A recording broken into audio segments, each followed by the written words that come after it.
it hurts, game breaks, no games, you know it up, put on more speed.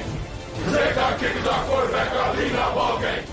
All obstacles, block, cut, sides, through the game, after this win in. Press you again, we're here for the first minute. Carry my team there 6 minutes. Rocky Top! You'll always be. Doesn't have to be perfect, ain't gonna be perfect. We go compete for 60 freaking minutes. All right, enjoy the opportunity, enjoy the environment, and then go play our butts off, play for one another, and have a hell of a lot of fun. Everybody got me? Yes, all right. To be the man, you gotta beat the man, and I'm saying, woo, right here. Let me just say one more thing. The standard at Tennessee is to be elite on defense. This is the home of Reggie White, Al Wilson, Eric Berry. It's day one, like I said, like I just told D-Rock. Hey, it's intensity from day one, from start to finish. Whistle to whistle blows to whistle in. All day, every day. I need everything you got. Everything out of you. All 15 days. Every practice. It starts right now. It's your time. It's your choice to be great. Let's pick that. Yes, sir, man. Let's go, man. Let's go. Tennessee on 2-1-2. Tennessee. Make the decision. You're either a Vol or you're not, through thick and thin. But you know what? Let's talk a little Vols. That is not me trying to take any shine away from the phenomenal channel Talkin VAWLS, and my guy Boogie Bentley runs. So shout out to them. But let's talk a little Vols here.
Welcome to the Talkin VAWLS Network. My name is Boogie Bentley. The band is all here. The band is back together. They're not all here. X Factor's not here. Dauber's not here. Good old Nate Pruitt's not here, but you know who is here? Coach Jay is here. Fowlming is here. Scoops is in the house.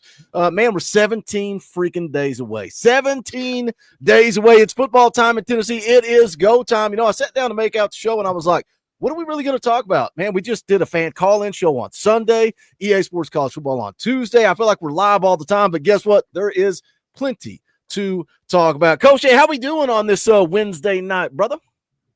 I'm doing good, man. Doing good. Fired up. Ready to talk fashion? Are we talking talking fashion? Talking fashion today? Okay. All right. Talking fashion. No, but I've said it with the dark mode stuff. Like, I really don't care too much. I just want the team to win, man, at the end of the day. And if this deal helps the team win, then Coach Jay is 1,000,000% behind it. So let's hope this injects a bunch of NIL money in and gets this thing rolling like we want to, and we build it into a powerhouse, man. That's how I'm feeling. You know, I mean, if we're going to talk about fashion, check out Foul Ming's shirt. Foul Ming knows fashion. Look at this shirt. I mean, we are Kentucky's daddy. Does anybody know where you can get a Kentucky's daddy? Oh, yeah, you got to – hold on. Let me blur that out real quick. You want me to blur that out real quick? Dude, what am I going to do? We sell Talkin VAWLS Nike merchandise now. Hey, the University of Tennessee may not do it, but guess who does? Talkin VAWLS. Bonfire.com/store/Talkin VAWLS. Foul Ming, how we doing, brother? Doing good, man. Doing good. Getting excited. I mean, ball's right around the corner. Like we were talking about it last night. Like it seems like we've waited. Now it's just kind of snuck up on me.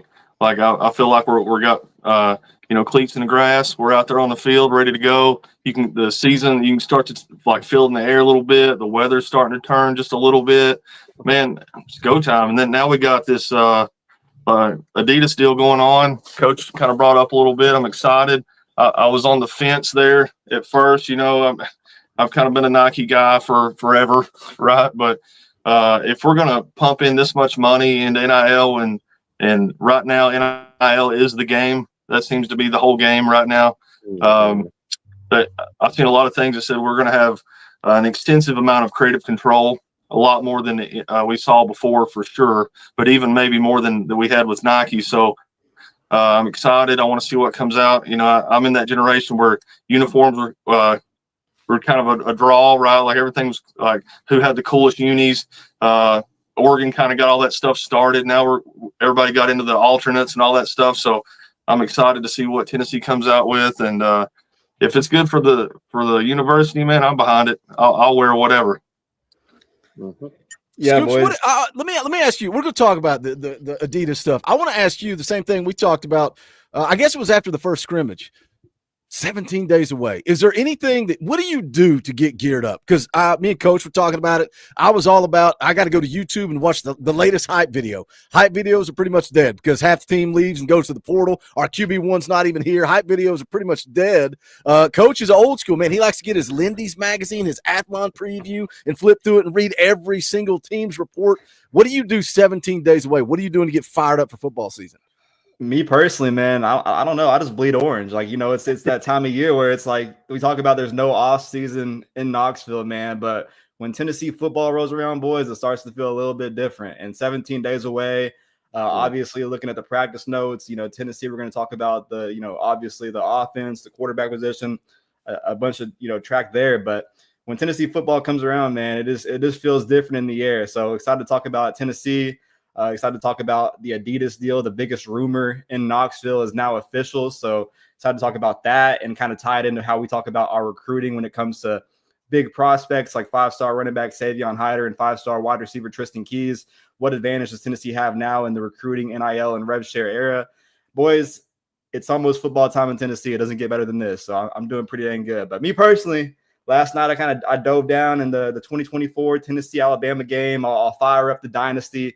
Run my dynasty on College Football 26. I got inspired by Boogie last night. So other than that, man, just bleed orange, man. I feel like if you're watching this video, you're probably a lunatic like us. You're probably ready for Tennessee football. And 17 days away, don't get no better than this. If I inspired you last night, so did you pop on the game, put on the headset, get into a party with your boys, start talking, and just mute yourself? Like, is that what I inspired you to do? Is just be muted, trying to party up last night? I mean, pretty much.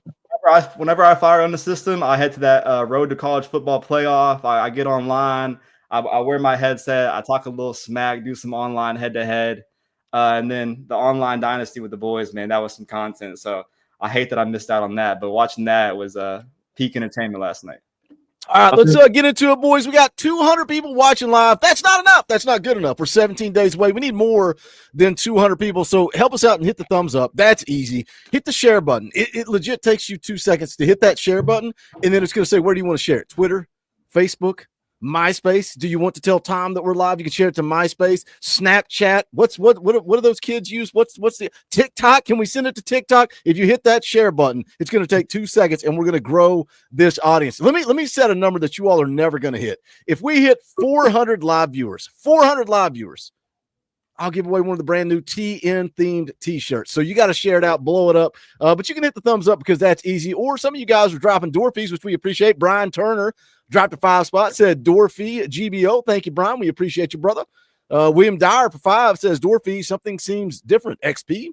My name has numbers by it. Been a minute. Summer is my busy season. YouTube is different. You got to change your profile name in 2 different places now. It's a complete mess. I don't know what the XP means. I think it means if you're in the chat the longest. I don't know. I just work here. Rocky Top Time for 5 won't be able to watch, but door fee, it matters what's under the jersey, not who made it. This team needs discipline, not apparel deals. That's the most Rocky Top Tom Super I chat love of it. all time. Let's see. Matthew Watson for 2 says, I hate Adidas, but at least it wasn't Under Armour. Wayniak drops a 2 spot. That's a door fee. We appreciate you, Wayne. Joe Brown's been a member for 27 months. The kid, Elijah, has been a member for 50 months. Says, been a ride, boys. Appreciate you, Elijah. Also, Jody Wooten's been a member for 43 months. Says, reading my It's Football Time in Tennessee magazine for the 3rd time. That sounds like something Coach Jay would be doing. If you're not a member, fix it. You can hit the join button down below. It's $1. That's it, $1. We had a blast, an absolute blast. Sunday night's going to be different. They're behind a paywall. They're not public. They're built different now. I'm telling you, you want to be a part of Sunday night's members only stream. Soar the Demon for 5. If Hider commits, how long would you give Keys before he flips? If he was to flip, we're going to talk about that in just a second. We're going to talk about that in just a second. Sit tight, Soar the Demon. We will address that coming up here in just a second. Jar Spark says, so if I spam the chat, I get more XP? I have no idea. But let's talk about this because this is what everybody is talking about right now. There'll be no greater place like the University of Tennessee. There's no denying the resurgence of Tennessee athletics, powered by the best fan base in all of sports. Adidas recognized that and stepped up to the plate with one of the best apparel deals in the history of college sports. They made you and the Tennessee brand a priority. This marks an important moment for our organization as we reestablish our partnership with the University of Tennessee.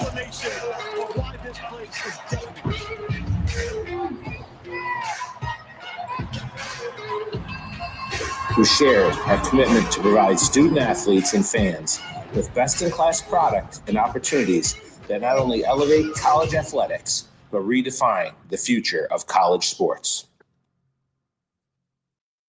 All right, so of course that is the news of the hour. I think, was it On3 that broke it? I think it was On3 that put it out first.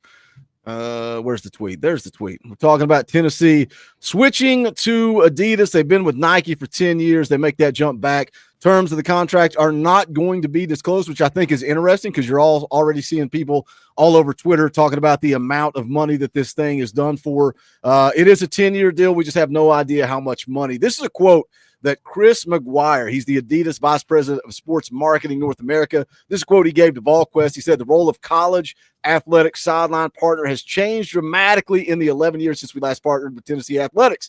Adidas is establishing a new standard for investment in NIL with this partnership that will sustain UT's powerful athletics program as the university continues competing for championships for years to come. A lot of people freaking out about the uniforms. Tennessee is still in complete control of uniform designs. But Scoops, what are your thoughts? The deal goes down today. You tweeted or you texted me at 10:45 a.m. and I got it about 20 minutes ago. So you knew this was coming. What are your thoughts initially on the deal? I mean, like we said earlier, it's like the world's biggest spoiler coming to fruition, Tennessee coming to terms. And overall, man, I'm kind of fired up about it just because the details, obviously, we won't hear a lot from Tennessee's side of it. I don't think because they are in an active contract with Nike through the next year. So there is some wordplay there. But you're starting to see, guys come out, whether it's the guys at VolQuest or, CeeLo at ESPN, just talking about the figure of Tennessee probably getting around 10 years. $200 million. And, that's just crazy considering that, Tennessee was making barely over 5 from Nike and stuff like that. So overall, man, I think the biggest question mark was the jerseys, the apparel, the quality of the equipment and stuff like that. But watching the video kind of answers a lot of questions for Vol Nation. I mean, they're talking about making Tennessee a priority, doing the right thing, putting Tennessee on the landscape through Adidas, kind of how Oregon is with Nike out there with Phil Knight. So, I mean, making Tennessee your priority number one, doing things right by them. And we haven't heard a lot of the details yet, but it sounds like obviously there's a major deal for Tennessee in the number figures, but there's also incentives when it comes to recruiting, facilities, the future of Tennessee. And I mean, when you get an investment like that in this day and age of rev share, I mean, there's a lot of question marks and a lot to figure out that the future will tell, man. But I'm a Tennessee fan. I'm not a Nike fan, so I don't really care what apparel that they're really wearing.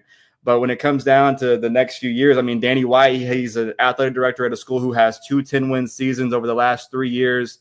You're kind of going off the buzz, the trajectory that Tennessee football is on. And hearing the quotes and the after comments about how Nike really didn't try to match it and they weren't, kind of investing in Tennessee, how we heard that Adidas was. I mean, it's really a no-brainer when you take the Nike glasses off and you're not really following the swoosh. So, I mean, there's a lot to be said and done. We really won't know until next July when we kind of see the first jerseys ahead of next season when it comes to the apparel-wise. But if you're a Tennessee fan and you want the best in this day and age, maybe there's some kids who care about whether they're wearing a swoosh or the Adidas emblem. But I think overall, man, I think this new deal is going to set up Tennessee athletics for the best in the future. Why does the guy that jumps in and takes the initiative start talking? Why we is he sell a muted? shirt here, Boogie. Don't know where you can get it, but we sell one somewhere in the description. Here, I'll post a link in the chat because Coach K has no idea. He has no idea. It's in his NIL deal. He just gets merchandise sent to him every week. Sorry, Fowl, I didn't say that out loud. Yeah, I'm still like 3 shirts behind. But okay. Oh, watch out, Boogie! Watch out. He's going to enter the portal on you here.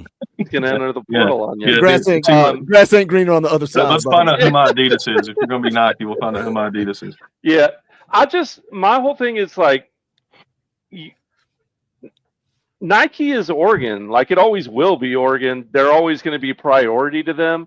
Like, I think it's really cool to be Adidas's #1 priority school. I think that means something. I think they put a lot of money into it, and I'm all behind that. Like, it takes money to make this thing run nowadays, and by all accounts, Adidas has sent us a buttload of it. I mean, do I want to see them step up and make some more better football-centric gear? Yeah, I see the comments about soccer, and I get that. So, yeah, but, like, let's give them a chance. Let's see if they can step up. I'm not into communist kickball either, guys. So, but let's give them a chance. Let's let them go out, make us some cool gear, and more importantly, get the money behind us to pull in some of these flips. Your Tristan Keys, your Savon Hiders, all these top 10 guys. We've talked a lot on this channel about what Tennessee is going to prioritize, right? Like, we want those edge rushers. We want the big left tackles. We want the quarterbacks. Well, guess what? We need more money for all those other positions too. There's position groups that need that star talent as well on this team, like your safeties and other positions. So let's get that money. We got that bag. Let's take it. Let's keep building this talent. And I promise you, we raise that national championship trophy. You will not care if the jersey says Adidas or Nike. Just real quick to tie a little bow on it. It just seems that Adidas is making us the priority. That seems to be like that's the kicker, right? They want to make us maybe their #1 school or flagship school. I did see where Danny White was talking about Tennessee's the #1 CLC licensing product, which means that we push more product than anybody else in the country, which is it's almost hard to believe. But then when you stop and think about Ball Nation, it makes sense. Being one of the got to be one of the top, if not the top fan base in the country. And we're seeing these numbers. I don't know. Maybe you guys know more. I tried to look up some numbers. I didn't find anything yet, but I've seen people talking like up to like 4 times as much, 4 times the amount of money. I don't know if that's true, if that's right, but I mean, even if it's in the ballpark. And then the fact that Nike had no interest in matching, it seemed like they really didn't want to put any effort out there to get close or anything like that. So I think we're more worried about maybe what we're wearing, like merch and things like that. When it comes down to it, I think the product on the field is going to be fine, if not better. Like, if they're putting this much effort into it, because they talk about this in the Danny White interview, they talk about how Adidas is really wanting to push the college market.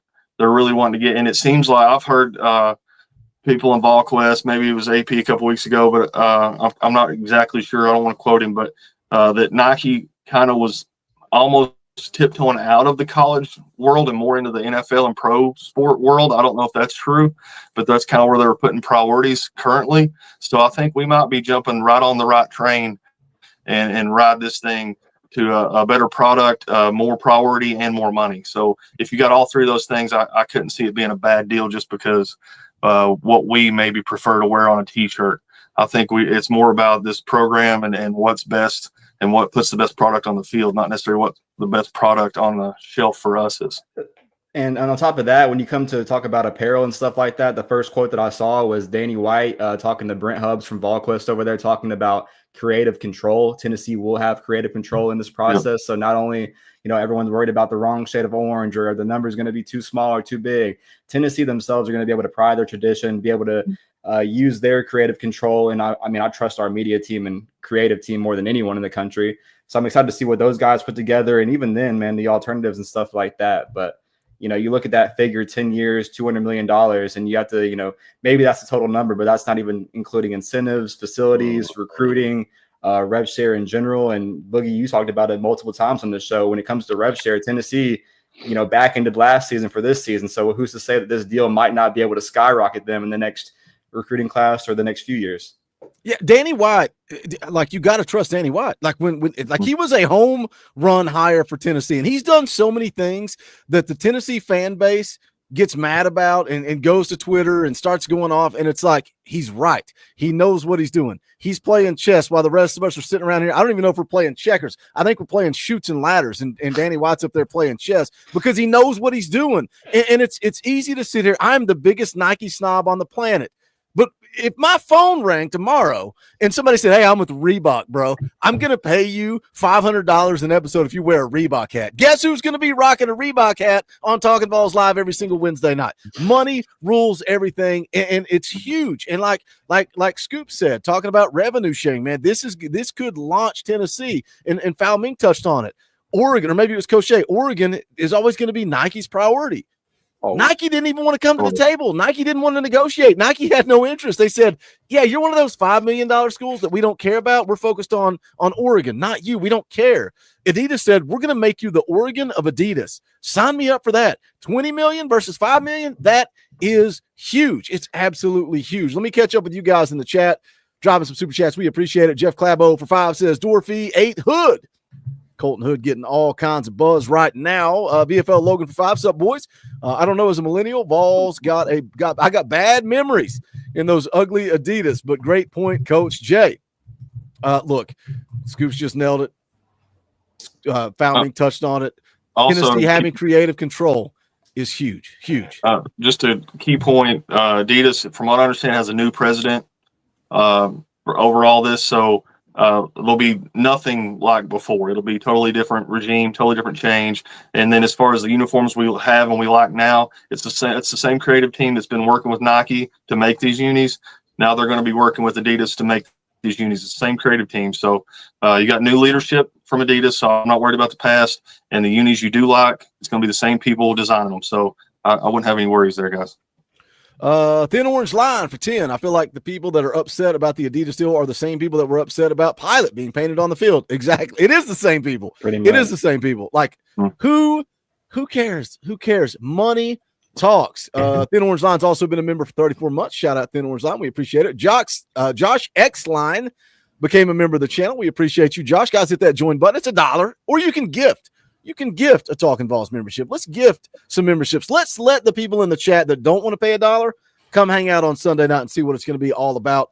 Mountain Medic for 5 says, what's up, Boogie, Coach Jay, Foul Ming, and Brando stopping in while I am writing reports. I am feeling Coach Hype has something up his sleeve in 2025. I hope so.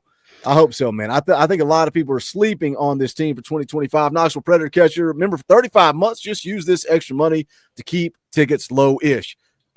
This is going to piss people off. No, they're going up. Keep pushing the envelope. And I get it. I understand. We've had this debate on the channel before. It's sad that people can't take their kids to games. They can't afford it. But the market drives everything. If you're selling out, which that's what we're doing under Josh Hyde, but we're selling out, let's create more revenue. Let's put on more steam. Let's use this money to make Tennessee the #1 program in the country. That's it. Dell Dowman for 20. That's Orange Boy. We'll play the clip. Rocky Top! Shout out Dell for 20, says GBFO. Thank you, Dell. We appreciate it. Top donation of the early night. We're talking a lot about revenue sharing. We're talking a lot about how are we going to use this money. There's so much more money here to play with. It just so happens that it's Adidas. Somebody asked earlier, when is Tristan Keys going to flip? Well, Tristan Keys just so happens to have a deal with Adidas. Scoops, thoughts on Tristan Keys' timeline for flipping, and does this deal with Adidas, the relationships that he has with Adidas, you think it plays into it any? It certainly doesn't hurt, right? Like the timing of the announcement and stuff, when you go based off the rumors, just what, we've talked about, talking about whether he waits until the season starts in college football during his senior year to take official visits, or has he seen enough to kind of be like, okay, I want to lock in, but I know it's not going to be at LSU. Do I make the decision to flip now? I mean, it just depends on where he's looking at. You saw Miami and A&M in the pictures, which are also Adidas schools in a sense, but with the trending going on and everything like that, and you talk about how Tennessee's able to kind of take advantage of this new deal, hopefully with next year's class based off what they did last year in the NIL and the Vol Club. I mean, I think it's a good sign. I think you saw Rivals put out an article last week talking about that there's chatters and rumors that maybe, just maybe, it goes along with what we've heard, that he might try to do something in the coming weeks before the season starts. So, I mean, it's definitely one to watch now that Tennessee is an Adidas school. They are, able to pursue Adidas athletes. And like I was telling Coach Jay and y'all in the private chat over to the side, that Adidas is already working deals, to land NIL deals with current Tennessee athletes. Just, not even 24 hours after the fact that this deal has went public. So, I mean, once the partnership begins in July of 2026, every UT athlete's eligible to participate in the NIL ambassador network, which is only available to Adidas schools. So I think that's only like 12,000 athletes. But when you have a guy that's already an athlete signed to Adidas as a high school guy, I mean, it definitely doesn't hurt. And when you're following the trends and the trajectory, there's been a lot of, back and forth to make LSU try to feel good, trying to hold on to such a high talent, a 5-star wide receiver. But I mean, I keep hearing that Tennessee, this is one that they're not going to stop swinging at, whether it's, before this season starts, whether it's going to signing day, or whether it's, whatever happens. I think Tennessee's going to be calling until the final beat. And I think that now with this deal, they've probably positioned themselves really well from an apparel standpoint and just overall rev share in general. How aggressive does Tennessee go in this class and next year's class with some of this extra money in their pocket? Yeah, I think a lot of people talk about Tristan Keys and the talk of LSU paying him to commit, LSU paying him to remain committed, and he's going to have to pay that money back. If he's got this deal with Adidas already, you don't think Adidas is going to take care of him? Right. You don't think if he flips to Tennessee, he's going to be taken care of? Coach, do you put much into this? The him having a deal with Adidas, a guy that we've been waiting to flip. He's been on Flip Watch. It seems like, and feels like we've been waiting for him to flip as long as we've been talking about Tristan Keys. It's not if, it's when, and we just continue to wait. And even Wiltfong in his latest update says the buzz now is around him not flipping and staying with LSU. Austin Price, on the other hand, says, I don't see him decommitting. I think he's just going to flip. And he says the odds of him flipping are greater than not. And if he does flip, the odds are higher for Tennessee than they are Miami and who's the other? Texas A&M. Yeah. Kind of like Scoop says, it can't hurt. It's kind of icing on the cake to me. I mean, I don't really see any recruit like lining up everything and then going just based on style, like I'm choosing the Nike style over an Adidas school. I don't see that ever happening, but the opportunity does help. The money lines up. So, yeah, it can certainly help with Keys. Will it ever work against us with a Nike athlete? I don't know about that either. I don't think it will necessarily be the end-all, be-all with an athlete, but it certainly doesn't hurt. I think one thing that could help as much as anything is just keep stacking this recruiting class, get Hider in the boat, and keep that momentum going. Momentum's a real thing in football, in recruiting, as well as on the field. And keep that momentum up, man. As far as what's the mood with Keys like, it doesn't really matter because he's a young kid, man. Their mood can change within a day. We've seen that happen multiple times with recruits. So even if he was solid the moment they wrote that report, it could be completely different 2 hours later based on a new conversation. So that one is going to be heavily contested right up until the official paperwork comes through the fax machine. Let me hit some super chats, then I'm going to ask Fal Ming about Savon Hider because he's the next one coming off the board. Vols for life for 5 says, y'all want Tennessee to be competitive, but bitch. Oh, wait, is it Tuesday? What night of the week is it? He said bitch, so I can say bitch. About change for money. Come on, man. He says, come on, man. Shout out, Balls for Life. We appreciate you, brother. Jody Wooten for 5. As long as Tennessee is winning, you can say Levi's on the shirt. I'll take that Levi's deal. What, is everybody turning their camera off? I can turn mine off. Also, Angry Titan for 5 says, if we want Ohio State success, you got to make and spend Ohio State money. I wouldn't care if it were Rawlings jerseys. Shout out Angry Titan. Dan Yoder for 10. $10 ain't cheap, says Recruit Lineman. Spend money in the portal for skill positions. Let the other schools develop them, then rip them away. Shout out, Dan. We appreciate you. Dell drops another 20. We'll play the clip. Back-to-back Rocky Tops for Dell. Rocky Top! He says, put our defense in rainbow colors. Won't matter. Still top 5 defense. Can't wait. Not to bury the lead. Back half of the show, we'll talk about Josh Pate. He thinks this defense is going to regress. He thinks they're going to regress in 2025. But, man, that's going to be some fun conversation on the back half of the show. But I do want to talk about Savon Hider. And, yeah, I'm kind of double dipping here because this is what I talked about in my video today. Savon Hider, we all know who he is. 5-star running back. Best running back in the country.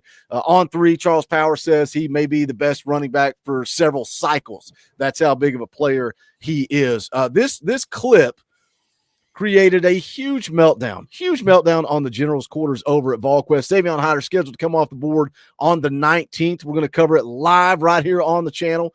It's not Tennessee, Michigan, Ohio State, and Georgia. It's Tennessee and it's Michigan. That is it. This is an interview with Michigan defensive back Shamari Earls, talking about recruiting players from the state of Virginia. That's where Savon Hider is from, to Michigan. Let's take a listen to the clip. So, like I said, it's still their choice, but a couple of them made their choice here. I think 3 of them about to get a 4th one.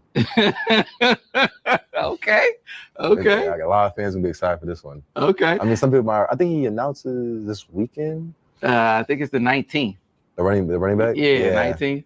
Yeah, it's the 19th. I played him actually my sophomore year when he's a freshman, and that dude was a dog. Okay, yeah, man, it's one of. Mean, he's coming off the board on the 19th. It's Tennessee, it's Michigan, it's a coin toss. Do you put anything into that, or you just think that's a player just talking? I was sweating it for about 2 seconds, and then the more I thought about it, I'm like, that's just a player talking, man. Like it's David Sanders all over again. We had the same top deal with Ohio State last year. Everybody at Ohio State felt good about it. Everybody at Tennessee felt good about it. I'm sure if you went to interview a Tennessee player right now, they're going to talk just as highly about Tennessee and think that he's coming to Tennessee. I'm not sweating it as much. And then if you, as the little conversation there went on, you could kind of see like there was really nothing to it. There was no like factual anything. There was a lot of just talk. No shots at that player or anything. I mean, he's just having a conversation, but I didn't hear anything that made me think, okay, well, that's got to be, obviously, you know who they're talking about, but like, that's got to be a factor. That's got to be where he's going. I mean, of course he's wanting to recruit him. Of course he wants him to play alongside of him. I mean, anybody knows what kind of athlete he is, what kind of career he's probably going to have. So everybody's going to talk highly of him, but that's all I heard was a player that would like to play alongside of him and thinks that he has good odds of going to Michigan. And of course, there's good odds he goes to Tennessee. There's good odds he goes to Michigan. That's kind of what we're down to. So I heard a whole lot of nothing other than a player that would like to play alongside of him, just like I'm sure 90% of our players would too. Yeah, that video clip, kind of like when I saw it, I'm like, dang, man, like that's obviously not appealing or whatever. But when you talk about a player's reaction to stuff like that, how many times have I had a player come up to me and be positive about a recruit, and then he just does not come here? I mean, I could go on and go on and on and on, but we got a show to do, so that's just not to be depressing. But I mean, overall, man, I like where Tennessee is. Obviously, coming down to August 19th, a lot of people have kind of linked it to Bryce Underwood's birthday. Well, that's my birthday too. So one of us is either going to be happy or heartbroken. Vice versa. But I mean, you talk about a generational talent, you look at the film, it's there. I mean, if we do the film study breakdown during the live commitment show, we're going to talk about a guy that's going to be a baller no matter where he goes to the next level. And Michigan, when it comes to running backs and you're producing in the draft compared to what Tennessee's done under different coaching staffs, like, you know, Jerry Mack, Darrell Sims, you know, I think there's a positive outspot at Tennessee. Obviously, it comes down to rev share and NIL and stuff like that. And there's been the rumors from Chad Simmons that Michigan's willing to drop a so-on-so bag up front, or how is that going to affect Tennessee's thing? But now you have to put into play of, Tennessee's rev share and their NIL and the way that this new Adidas deal is going to have a way to do it. Because we talked about on many shows when it comes to commitments of how the Vol Club, back channeled everything last year. So how does that affect how aggressive Tennessee is going to be? And we know they're way more aggressive in the recruiting class than they are the transfer portal. Josh Heupel loves to build through high school recruiting. I mean, this is kind of one of those that I feel like you can't miss on. We talked about Tristan Keys, like going down to the finish line. This one has a date on it. It's not just not if, but when. I mean, it's August 19th. And I think that when it comes down to it, no one really knows. This is one of those families that kind of reminds me of the Braden Rouse recruitment, where they really don't talk to anyone. They don't really talk to a lot of media.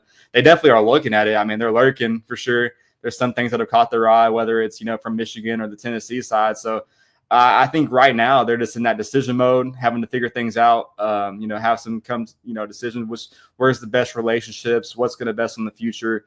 Tennessee's deal versus, Michigan's deal. We've heard, the numbers and stuff and the rumors. So it comes down to August 19th. But I think, this new rev share and Adidas thing kind of helps Tennessee be more aggressive in these big time recruitment battles. Matt in the chat says, I like this Brando guy. Yeah, well, guess what? You're going to see a whole lot of him because Scoops is going to be hanging out every single Wednesday night throughout the course of the season. Wednesday night, 7 p.m. Eastern time, Talkin VAWLS live. So I hope you like him. You better get used to him because he ain't going anywhere. Coach Jay, go ahead, brother. Yeah, no, that you both nailed it. To make a long story short, I'm not worried about that kid's comments at all. This is just one played close to the vest, as Scoops and Fowl outlined, and we're not going to know until it pops off. So it's just that simple. That kid feels good about it. But it seems to me that Hider is really, really high on Michigan and Tennessee. So, of course, he's going to speak well of both universities. And I'm sure both teams, players and coaching staff feel good about where they are headed into the home stretch here. What do you guys think about, like, we've led the conference in rushing the last 2 years. We've rushed for 2,000 yards for the last 4 seasons in a row. That's never happened in the history of football at Tennessee. And we're doing it with 3-star guys. Like, how much better is and it's all because of Heupel's offense, right? And I get it. Like, what's my draft stock going to be if I come to Heupel's offense and lead the country in rushing? But my gosh, how much more efficient can we be running the football if we go get Savon Hider, Scoops?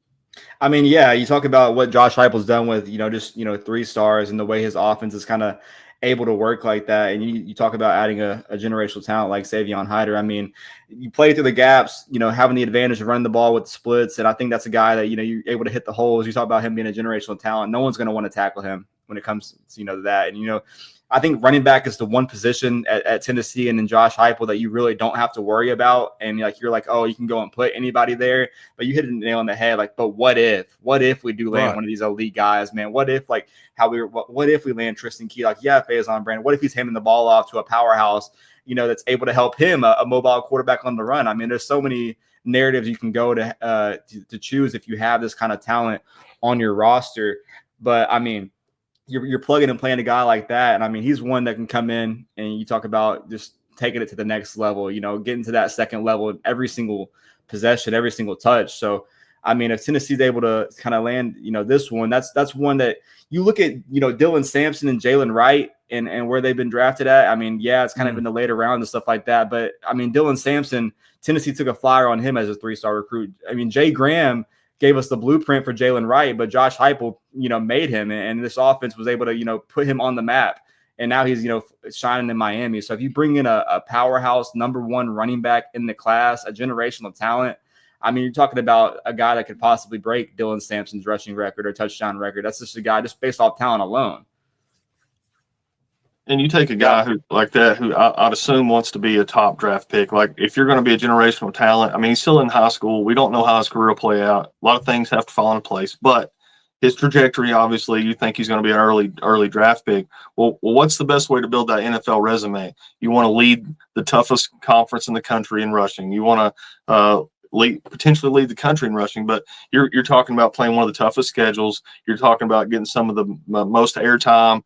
Tennessee's always going to be have primetime games. You're always going to be on ABC, NBC, CBS, ESPN. Like, we're always going to be covered. You're always going to get you get a fan base who's as rabid as Tennessee. You're always going to get pushed, right? So you're going to have opportunities for the Doak Walker, or is that the running back trophy, and then you're going to have the high potential Heisman. Like anytime you get in a system like Tennessee, you're going to be put on the biggest stages. You're going to have the toughest tests to add to your resume. You're going to be in an offense that's going to allow you to succeed. You're going to be around a coaching staff that's going to push you and also protect your career and make sure you're getting to where you need to be. I think the only knock would be like if you wanted to come down, say Michigan wants to offer more money. But in this particular situation, I think Hider is such a priority that I don't think you can allow it to come down to money. I think both schools are going to match whatever the highest bid is. It's going to come down to fit. It's going to come down to relationships. And if we want to get into that market, I think Tennessee has shown time and time again that they've made the relationships with the players, the family, and showed the culture that these guys want to come and play alongside it. And I just think you add all those together. If I'm Hider, why would you not lean Tennessee? Do you want the best schedule? Do you want the best competition? Do you want the best stage? All things to me lean Tennessee. What do you think, Coach? Let me throw this to Coach, and then we'll kind of move forward to the 2025 season. But Foulming brought up some great points there, talking about NIL. And do you match? Like, what if Michigan drops this huge bag of cash? And then me and Scoops were just talking. We were just talking about how we've led the conference in rushing for the last 2 years. 2,000 rushing yards the last 4 seasons. Never been done in Tennessee history. We're doing it with 3 stars. Do you go spend this money? Or you got Darius Gray, who I'm deleting him off the agenda. We're not going to talk about him. But you got him coming off the board next week too, the number 1 ranked interior offensive lineman. How do you spend that money? Do you match whatever Michigan drops for Savon Hider? Do you match that? Or do you say, hey, I know I've got basically the equivalent of what some people thought was a walk-on in Deshaun Bishop. Did you freeze? If this was did I freeze? If this was like anyone, I think Coach froze. If this was okay, my fault. If this was anyone else, like in any other recruitment battle in like Josh Heupel's era, when it comes to like Tristan Keys or Savon Hider, I feel like these 2 recruitments themselves are just different alone. Like I feel like when it comes down to will they match, I think Tennessee will be the highest bidder if we're being honest. And that's just going off the rumors of hearing about the connections to Michigan, how his agents kind of connected, that close relationship. But I think that this is one that Tennessee, when it comes to Savon Hider and Tristan Keys, I feel like they're all in. I mean, they're putting all their chips into these 2 just because you have a chance to land 2 elite level talents at 2 positions of needs on the offense with a generational quarterback. You have the chance to put a 3-headed dragon in the SEC and just take over for the next 2 to 3 years. I would be shocked if Tennessee isn't the highest bidder in these recruitments. Yeah, he just, like I've talked about before, he helps change the math for us, right? We can run really well when the numbers are in our favor, but when the numbers are even, he can change that math and still pick up yards. I think Sampson and Wright both averaged somewhere around 6.8 yards per carry, somewhere in there. I truly believe Hider can be around a 10-yard per carry average. Guys, that's a first down every time you touch the ball. That changes in the math, and with the kind of splits that Josh Heupel likes to run on the outside, as soon as you got to bring someone else inside to stop that, it just makes everything easier. It makes the underneath passes easier. It makes the bubble screens easier. It makes slants easier. I mean, fades, just name a route.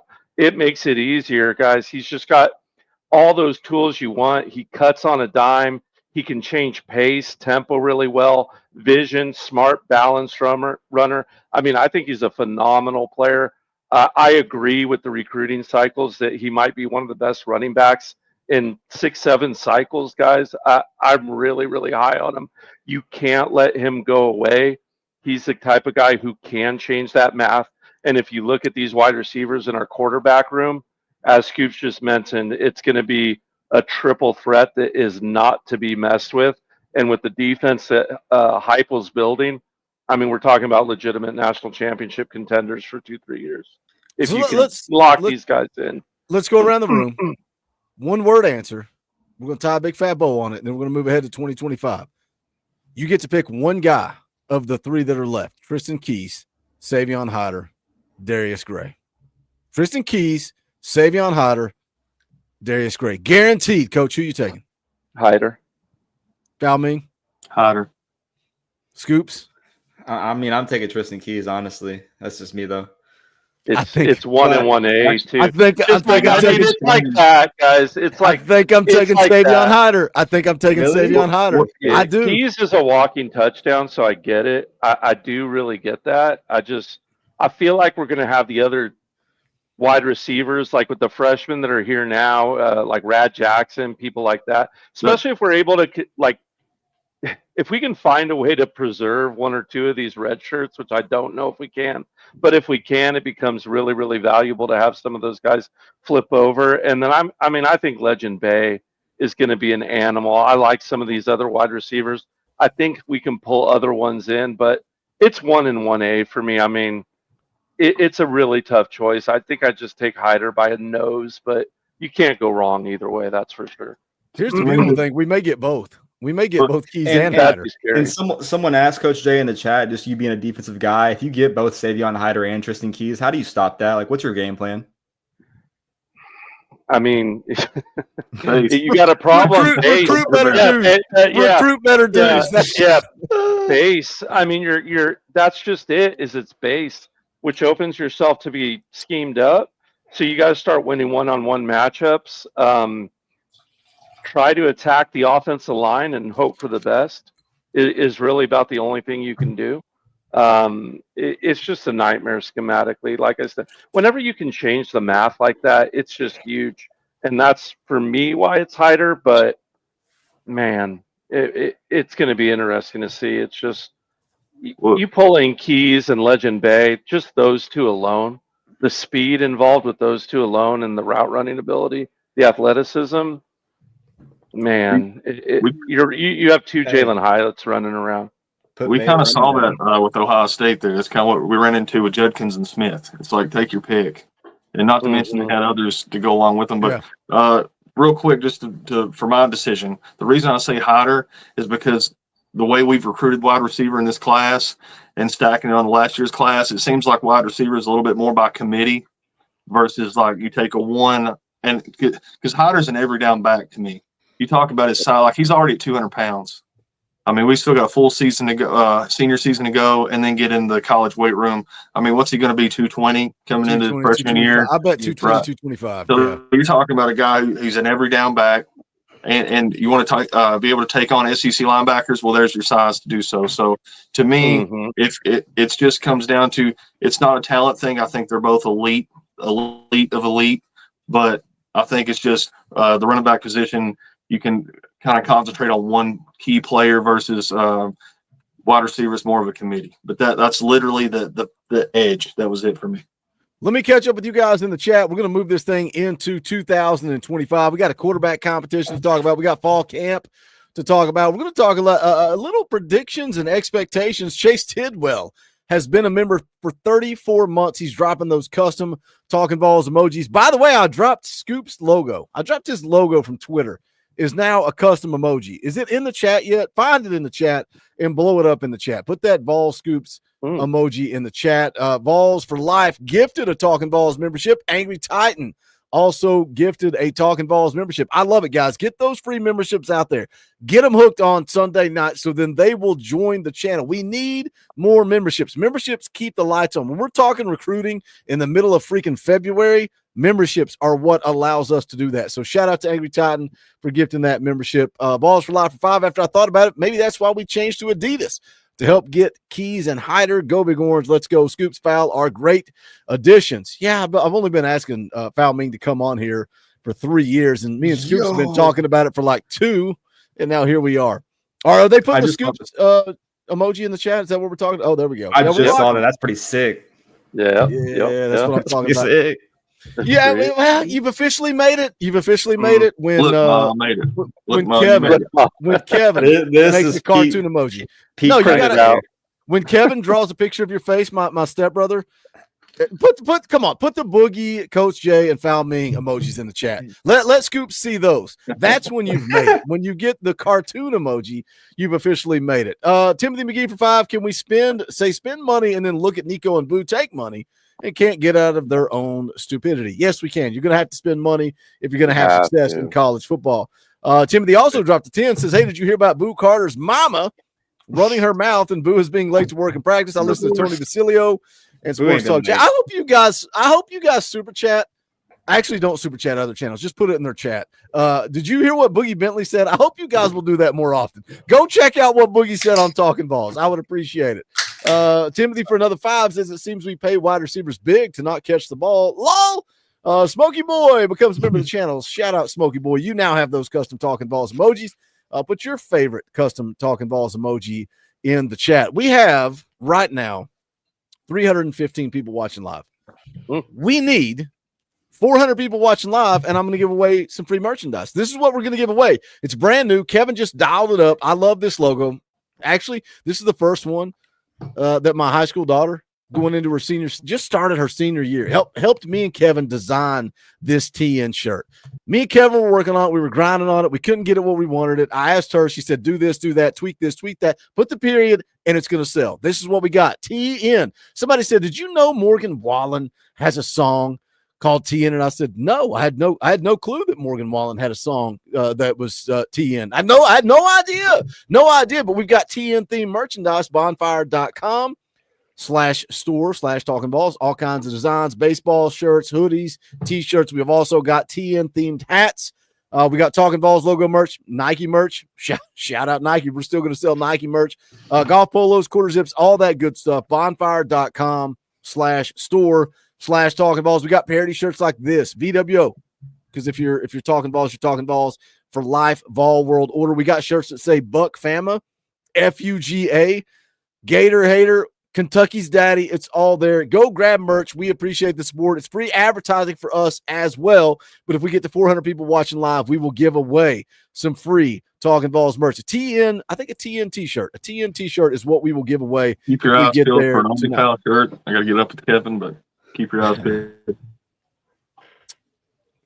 Scoops, that comment in the back room is hilarious, by the way. Jamie Robertson 5 says, will there be shots tonight? That's what happens on Sundays. Sundays are insane. I'm telling you, if you're not a member, become a member and be here Sunday night, 7 p.m. Eastern time. It got weird. That was not my intentions. It happened by design. It was authentic. I mean, if somebody wants to call a 50 spot, things can happen. I'm just saying. Yeah, you drop a $50 super chat on a Sunday night, things get weird. All right, let's move forward. Let's talk about 2025 because this article, this was something that VolQuest highlighted, and I saw it and I was like, this is interesting. This has got some good talking points in it. It's an ESPN article, best bet for each team in the top 25, and you can see it there on the screen. The best bet for Tennessee, over. Hammer the over, 8.5 wins. Let's just start there.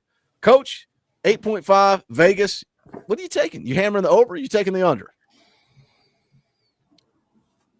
I forgot to say that at bonfire.com/store/talk, we also have a shirt that says you're muted, and it's got Coach Jay's stupid little emoji in the center of it because he never knows when he's muted. Never knows. I mean, yeah, if I know people don't like ifs, but if we stay 100% healthy, yeah, I love it. That my only concern is just that health at that wide receiver position, which is probably why I would be off this bet, but and just no bet it. But if I had to bet it, I guess I'd take it. It's just that injury to that room being so shallow is just too scary for me to take it. Foul, you hammering the over? You taking the under? Yeah, I'm looking at the schedule right here, and I got to hammer the over. I mean, where's it at? Like, you can pull up the schedule there, but we'll get into that on the Josh Pate video. But yeah, okay. But to make it short, I'm hammering the over. But coach is all over it. I mean, it's going to come down to injuries. But as much as I want to say that, like that's every team, right? Like that's everybody. And I mean, for the teams we're playing, it could we can talk about Florida being one of those teams where we're on the fence. Maybe there's an L there, maybe there's not because it's at Florida. Well, the biggest question mark on that game is Lagway and injuries, right? So we got to look at it. It's a fresh season. We got to look at it. No injuries currently. We got to look at it that way. And I'm hammering the over. Yeah, man, I'm hammering the over. I think Tennessee gets to 9 wins. I mean, I think honestly there's a path to 10-2. But I mean, everyone's talking about, who's going to be the quarterback? We saw it earlier. We've known since he got here, it's probably going to be Joey Football. Tennessee, the defense beat the offense in the scrimmage. You want your defense to win that first scrimmage. It's the first scrimmage of the year. I mean, Tennessee, I think the tools are there. We talked about Josh Heupel and his rushing game. I think that's going to benefit a quarterback just getting started and a guy that's going to learn as he goes. And then you talk about the freshman wide receivers and hopefully getting Chris Brazell, Mike Matthews, and hopefully Braylon Staley get healthy and those guys to contribute. I mean, I think Tennessee has the path to get to 9 wins. I mean, I think they have the path to get to 10 wins, honestly, for being real. But talking about the defense might not be what they're last year. I think the defense might be better than they were last year. So you're talking about, I think Tennessee gets the over, man. There's a lot of narratives out there, but that just proves we're closer and closer to Tennessee football. I think Tennessee's defense is definitely better this year. Let's go through this real quick. It says Volunteers defense is legit, one of the most disruptive in the SEC, and that gives them a reliable floor in a season full of toss-up games. With this sneaky, I think they mean with his sneaky athleticism. Joey Aguilar might be unproven at this level, but he could bring more mobility than last year's starter and enough upside to keep the offense functional. Why not a true dual threat? He moves well in the pocket, can extend plays, is comfortable throwing on the run. Aguilar has all the tools, but it's projection, not production. Let's start there. Let's talk about this quarterback competition because this I just saw this earlier today on Twitter. On 3, Tennessee is trending towards naming UCLA transfer Joey Aguilar as its starting quarterback. Pete Nakos reports. Let's talk a little bit about this quarterback competition because first scrimmage in the books last week, George McIntyre had the best day. Everybody's talking about George. It makes me, and I don't want to disrespect George McIntyre by bringing up this kid's name, but it reminds me of Harrison Bailey. He is Tennessee Jesus. He's the savior of the Tennessee program. George McIntyre is the next Peyton Manning, just like Harrison Bailey was. But George McIntyre had the best day. Merck had the worst day. Joey Aguilar threw the pick 6. So everybody is turning on Joey Aguilar because of that one mistake. But all the buzz out there, man, all the struggles with routes on air. In reality, we've not seen all 3 starting wide receivers on the practice field together. And that right there is a concern in and of itself. The fact that they're not out there together, I worry about timing. I worry about chemistry. We've talked a lot about it, but it does sound like Joey is starting to string together some good days of practice. I think he's the guy. I think he's always been the guy. This tweet from Pete Nakos, this is what he said in the article. The Volunteers have given Joey Aguilar and Jake Merklinger reps with the first team for most of fall camp. I've heard otherwise. I've heard that Joey has been getting all the first team reps. It says, but it was George McIntyre who impressed at last weekend's scrimmage. The odds of a true freshman earning the starting nod are low. At this point, it is Aguilar who is trending to earn the starting nod for Tennessee in week 1 against Syracuse. This is not breaking news, Coach. This is what we expected. This is who we thought was going to be QB1, but I think we may – are we getting closer to Coach Heupel naming a starter? I don't know, but it seems like it's going to be Joey. I think it's going to be Joey. I'm not convinced that Hype's going to name him the starter all that quickly. I don't know publicly, that is. I think privately, the team probably is getting close, if not already knowing the answer to that question. Now, how long does Hype want to hold those cards close to his vest? That's another story entirely. We'll see. I don't think it's going to be the type of thing where he holds it to a game day decision, but I think he'll hold it long enough to, I don't know, just be Heupel. Maybe the best way to put that, right? He just doesn't like sharing information, whether it be it's going to be Joey Aguilar or Jake or Jake. Exactly. Going into the Georgia game. Going into the Georgia game. By the way, here's a super chat from Matthew Watson 2. Harrison Bailey greater than he's greater than Fal Ming at playing quarterback, I guess. I don't know, man. I think Fal Ming may be able to hang. There. I have a maybe equal to. Fal, what are your thoughts on the quarterback competition? Yeah, I think we've all known it's kind of been Joey. I don't think that Hop's going to put a freshman out there, so it kind of takes George out of it.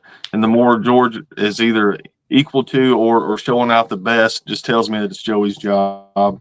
Because the only person that would take it from him would be Jake, just because of I don't think Hop's going to put a freshman out there. So hearing what we've heard, I think it's definitely Joey's job. I think that was Hop's intention from the beginning. Not officially, but just I think that was the intention. What we've seen is kind of back that up so far, but just to do the team justice and do everybody justice, you got to go through the motions. You got to give everybody an opportunity.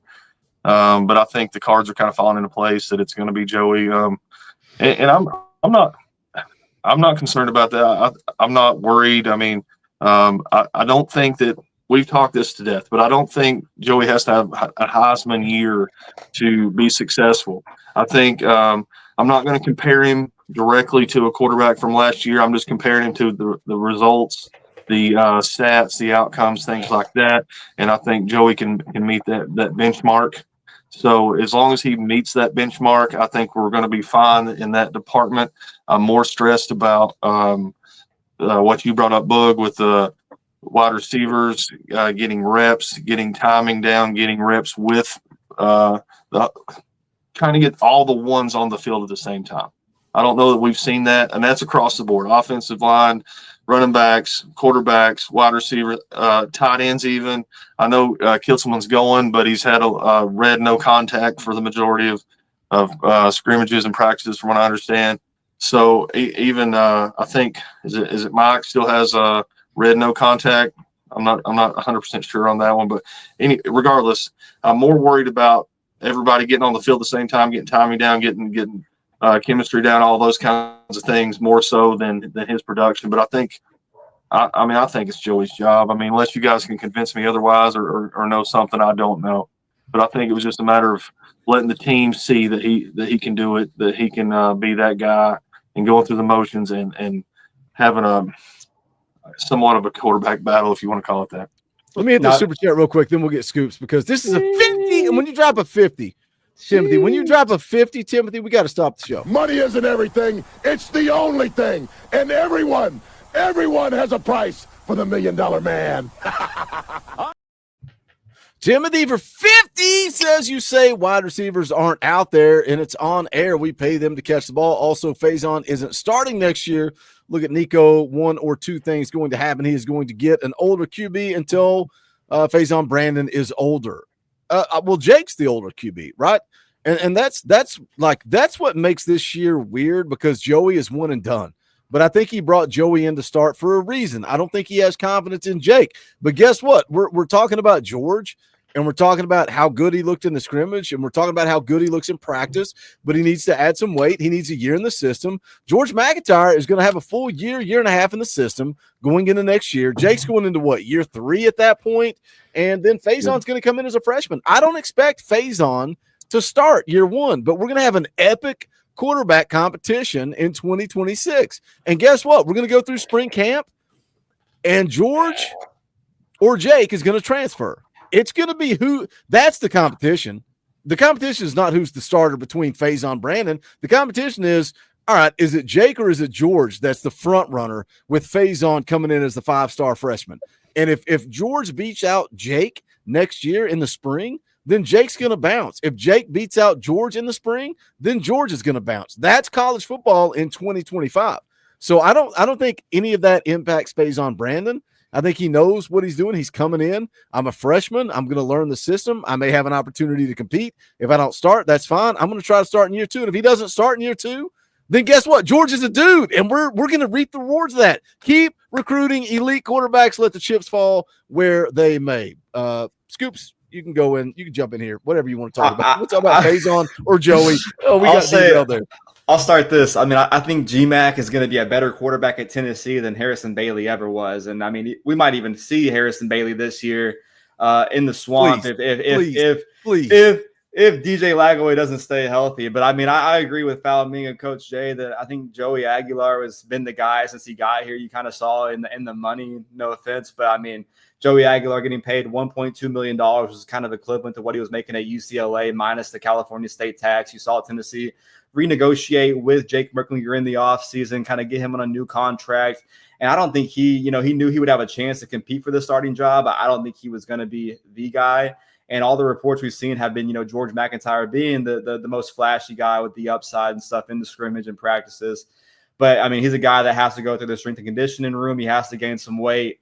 everyone's like, who cares? Nico was lanky last season. I mean, I promise you, George McIntyre, a guy being from, Brentwood, Tennessee, he needs his first year. So, I mean, we saw how Joey Aguilar, we heard the rumor or the confirmation that he got picked 6 by Chris Brazel's brother, Colin Brazel, in the scrimmage. But everything I've heard after that has been that Joey was, locked in at practice. He's had a great week this week. We talk about naming a starter. I mean, you have the second main scrimmage is Friday, which is, in 2 days, you have that second scrimmage. You kind of want to, have a sense of what's going to happen this season, kind of have to figure things out. And I mean, me personally, Coach Jay, Boogie, y'all talk about, Josh Heupel. He's always been a coach that drags things out and, doesn't really give the media anything. But I mean, coming out of Friday, if Joey Aguilar has a good second scrimmage, I'd be surprised if he's, not naming Joey Aguilar the starter. We saw Alabama kind of jump the gun, naming Ty Simpson the starter. I mean, we kind of get the buzz, that Joey is the guy. But, go out there, have a second scrimmage, better than the first one, make the right reads, getting, confirmation. But not just Joey having a good scrimmage, but, yeah, let's get all the wide receivers out there. Let's have everyone healthy. Let's have Samuel Pendleton out there at the center. Let's figure out what this roster will look like at 100%, because it sounds like on the wide receiver side, it's been, a lot of precautionary stuff, keeping guys out. You saw Chris Brazel back, after the driver's license thing. You saw Mike Matthews out there without his brace. Braylon Staley is still having to get out there, but let's go into Friday at a full go. Let's figure out what this team can be, especially on the offensive side of the ball, because, I mean, I'm a firm believer of you need as many reps as possible. I don't want to go into game week and game prep of just having the starters out there and getting everyone so many game reps. Let's go out there and see who's the best, but obviously be able to understand that who's the best guy and get them as many reps as possible, because you need all the chemistry you can get, especially if it's going to be a transfer quarterback. But if I'm a betting man, it's Joey. It's always been Joey, and it's going to be Joey unless he shows us otherwise. And just to double down on what Scoops just said there about getting reps in, we got to remember all these guys are young. I mean, Joey, his experience, but all this receiving core is young and has very few game reps. I mean, other than Razzle and a handful for Mike. I mean, we got to get these guys some game reps, and we got to get these guys some reps together. So I definitely would like to get that sooner rather than later, get those guys on the field together. I think the team probably already knows, but I think Coach will name, like, not game day, but I could see game week. I think he'll name him officially game week. Yeah, you and I have been harping on being on the field together, right? Like Joey has experience. Joey, what is Joey? 24? Like, that's what's crazy. Joey's 24 and George is 18. That is a world of difference in maturity and game experience. And Joey's been here, done that, man. He's been through quarterback battles before. He went through one at App State. He's been through the grind, played JUCO ball. Like, Joey's been through a lot. He's been through a lot. But I need that chemistry. I need that timing. I need us out there on the field at the same time. Let me catch up with you guys. Let's see. We got Ardor Wolf for $1. We appreciate you, Ardor Wolf. Good to see you in the chat, my friend. 205 Hoover. Man, y'all, we got to fix it. Somebody said it was my fault. They said YouTube changing the names was my fault. Maybe I can go into my settings and see if I can somehow change the way it appears. Coach Jay is shaking his head. No, we saw Matt Begley in the chat earlier. He immediately went in and changed his name and got it fixed. So maybe you guys need to go in and change your settings. Maybe it's a setting of mine. I don't know. I'll look at it after we get off air. But Dorothy, we signed Hider and Keys. Lock it in GBO 10-2. Let's get behind Joey. Timothy McGee for another 5 says, but still one thing Heupel does like last year is what quarterback has actual game experience besides Joey Aguilar. We all said this. Well, game experience means a lot, right? And even talking about the quarterback competition, I saw somebody say earlier, Heupel's not always picked the right quarterback. And we could go right back to Joe Milton and Hendon Hooker. He started Joe. He rode with Joe. And I don't know that Hendon would have ever got on the field if Joe hadn't got hurt. We talked about this just recently. But everybody said that Joe looked like $1 million in practice, but he didn't translate to the field, whereas Hendon was more of a gamer. And like, look, all Coach knows is what he sees in practice. And I think Coach knows more about the quarterback position than I do. So you got to trust Coach Heupel. Timothy for another 2 says game experience. I got you, Timothy. I got you. I appreciate you, brother. You are being very generous tonight. Aaron for 10. Hey, Boogie and crew, do you miss me? I've supported this channel all offseason, just driving in to show Ball Nation's love. Yes, there are good Georgia fans out there. Boogie. I don't believe there are good people that pull for Georgia. I think they're all terrible, ugly, disgusting human beings. I think it's just that no, there are no good Georgia fans, Eric. There are none. I love getting super chats from Georgia fans. I love it. I love every second of it. Let's go back to the article because there's another talking point that I want to get into from this article. They talked about the quarterback competition. We covered that. And then it says with the veteran defensive line, solid corners, and defensive back Boo Carter emerging as a weapon in all three phases. This is a team that I can't see my screen that can grind out wins even if their offense isn't perfect. If Aguilar settles in early, a 9-3 record is within reach. So Boo Carter, they mentioned the quarterback they mentioned elite defense. They mentioned the quarterback competition, and they mentioned Boo Carter. Look, they mentioned him as a weapon in all three phases. And look, in first scrimmage last week, all he did was like return punts, and he didn't return punts. He fielded punts. Nobody else was out on the field. Ross kicked him. Boo Carter caught him. That was it. Didn't participate on offense. Didn't participate on defense. If you're a member of VolQuest, you take part in the Monday night chat. AP in the Monday night chat said, unless Boo gets his stuff done, and I don't know what stuff is. I don't know what that means. I don't know what his stuff is.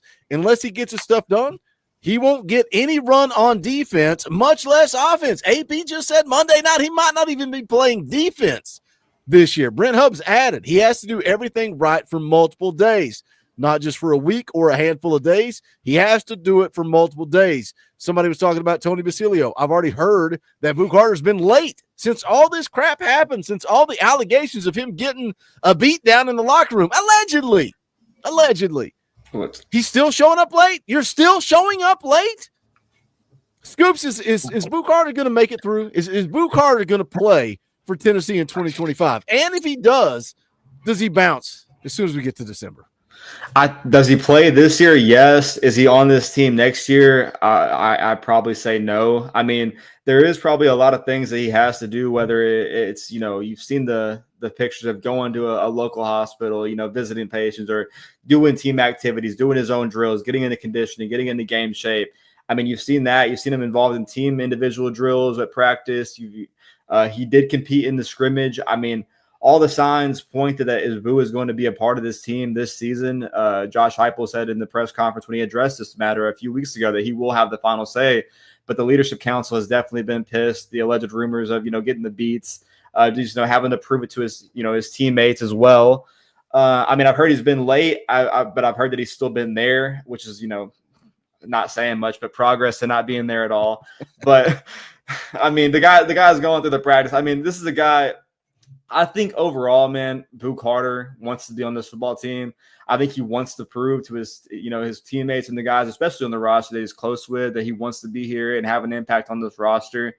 I mean, I don't think it helps that the social media, factor from his family. I think that's been very controversial and stuff. But I think when it comes to Boo, he's been late. He's, still having some hiccups when it comes to doing things the right way.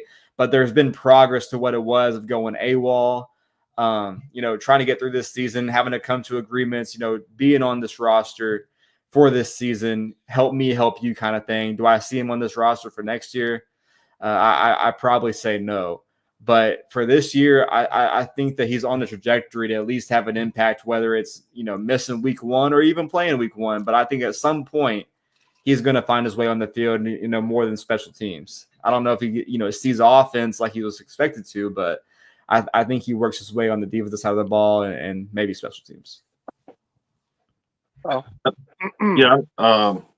Just a couple things, man. Like, I mean, I love Boo on the field. I love Boo off the field. He seems like a great personality. He seems like a good dude to hang out with, man. But, like, can we find a friend, like a teammate, an undergrad, somebody? Can somebody get in this dude's hip pocket and get him to meetings on time, to get him on practice on time? Like, it shouldn't be that way. I get it.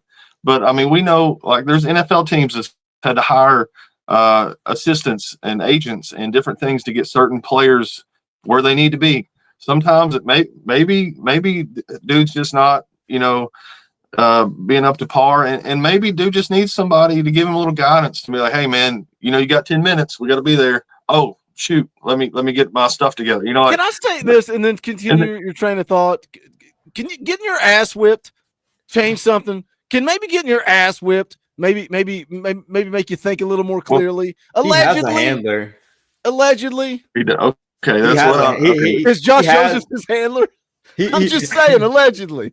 He has a handler on the staff. I think there's someone, maybe an assistant or whoever down the food chain on the staff, but I think he's there on Boo Carter's side. That's even worse, Scoops. That's even worse. We got a dude that's assigned to getting you where you need to be, and you can't show up. Okay. God bless America. Go Coach ahead. Hopper, I'm sorry. I'm available.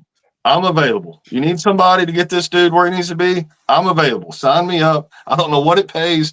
Yeah, it's worth it. Okay. For what you're paying this guy, it's worth it. Okay. That's my next point was you're being paid. You're being paid. This isn't just college football. You're not just showing up to play ball anymore. You're being paid. This is your job. You want to get to the next level. You think Tennessee takes it serious? Wait till you walk into Mike Tomlin's office, or you walk into Jerry Jones's office. Like they're going to take this seriously. They're going to start taking money out of your pocket for every time you miss something. And that I don't know.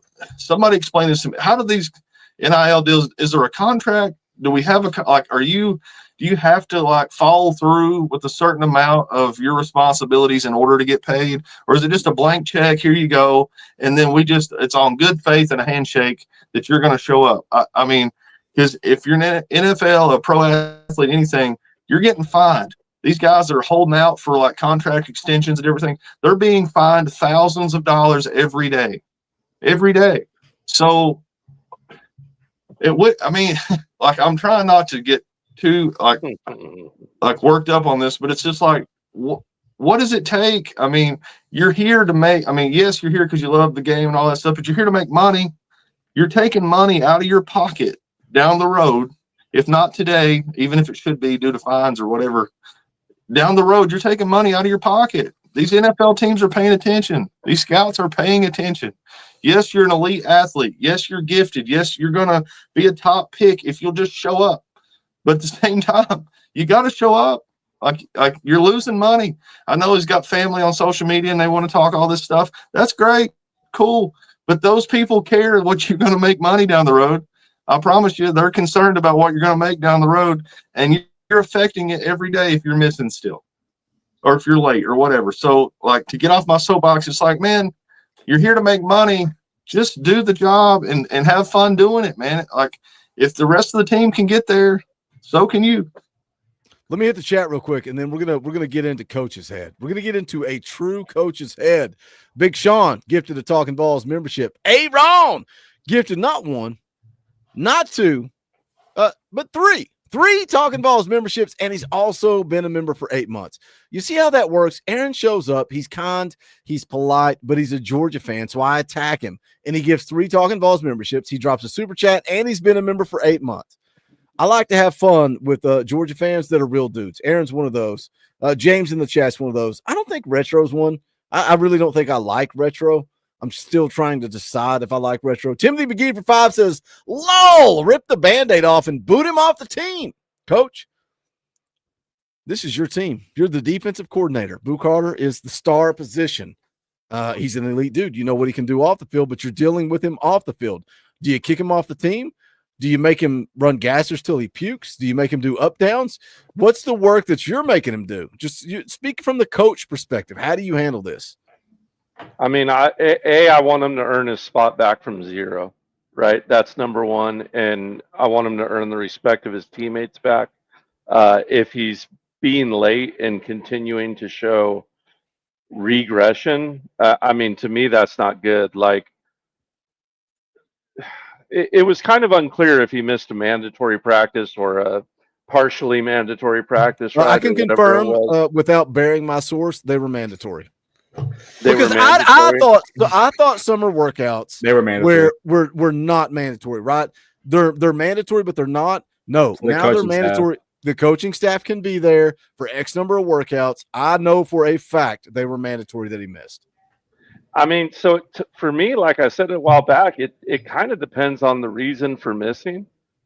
If you just miss because you're out there having fun, then I would have kicked him out then. I said it then. I would have booted him right then. Well, let me say If this. If that was the standard for Nico, why wasn't it the standard for Boo? Let me keep adding layers to this. What if allegedly you got your ass beat in the locker room? Allegedly. I'm just painting a picture that may or may not exist. I'm just saying allegedly you got your ass beat in the locker room. And that's the reason you didn't show up. Yes. What if I don't know that. I'm not saying that happened. I'm saying if it did then happen. I kick you off the team because you can't handle an ass beating. Like, I don't want players on my team who can't handle team self-disciplining. I mean, I hate to say that, and I want Boo. Like, shoot, I want him. But for me, like, if you gave Coach Shea the keys to the kingdom, like, you have to have the same set of rules for one than the other. Otherwise, you do risk things like losing a locker room. And I'm all for second chances, and if the reason dictates it, but if it was just that cut and dry, that he wasn't showing up because he's, doing whatever the heck he was doing, right? Like, then no, I don't want to give a second chance. If he had a reason, like something was in his head, like, I don't know, I've had players with every issue from their girlfriend left them and they're having trouble dealing with it, to a family member dying, to any reason you can think of. And there's reasons to give second chances.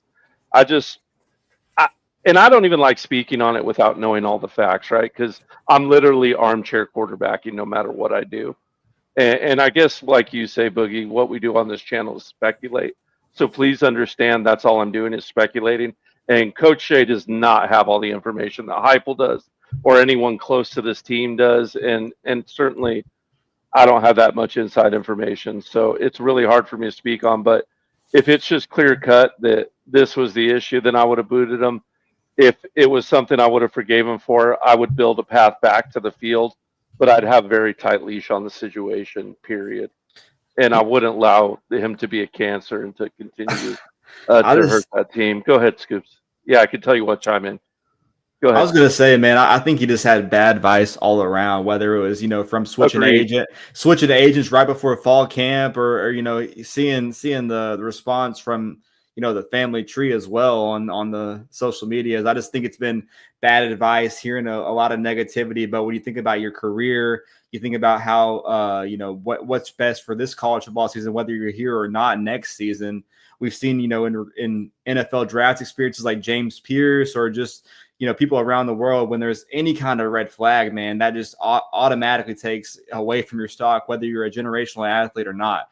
Do I think Boo Carter is going to be on this team this year? Yes. Do I think he's going to contribute this year on defense and special teams? Yes. Do I think that he has, someone in his corner to help him in these kind of issues? No. I just think it's been bad all around. PR, obviously, from where he's came, he wants to trust the people around him. But I think that, having people around him to make sure that he's not, embarrassing himself or ruining his draft stock is super important this year. Especially agreed. And let me be clear. I think Val can tell you, he sent me a bunch of these internet conversations going on.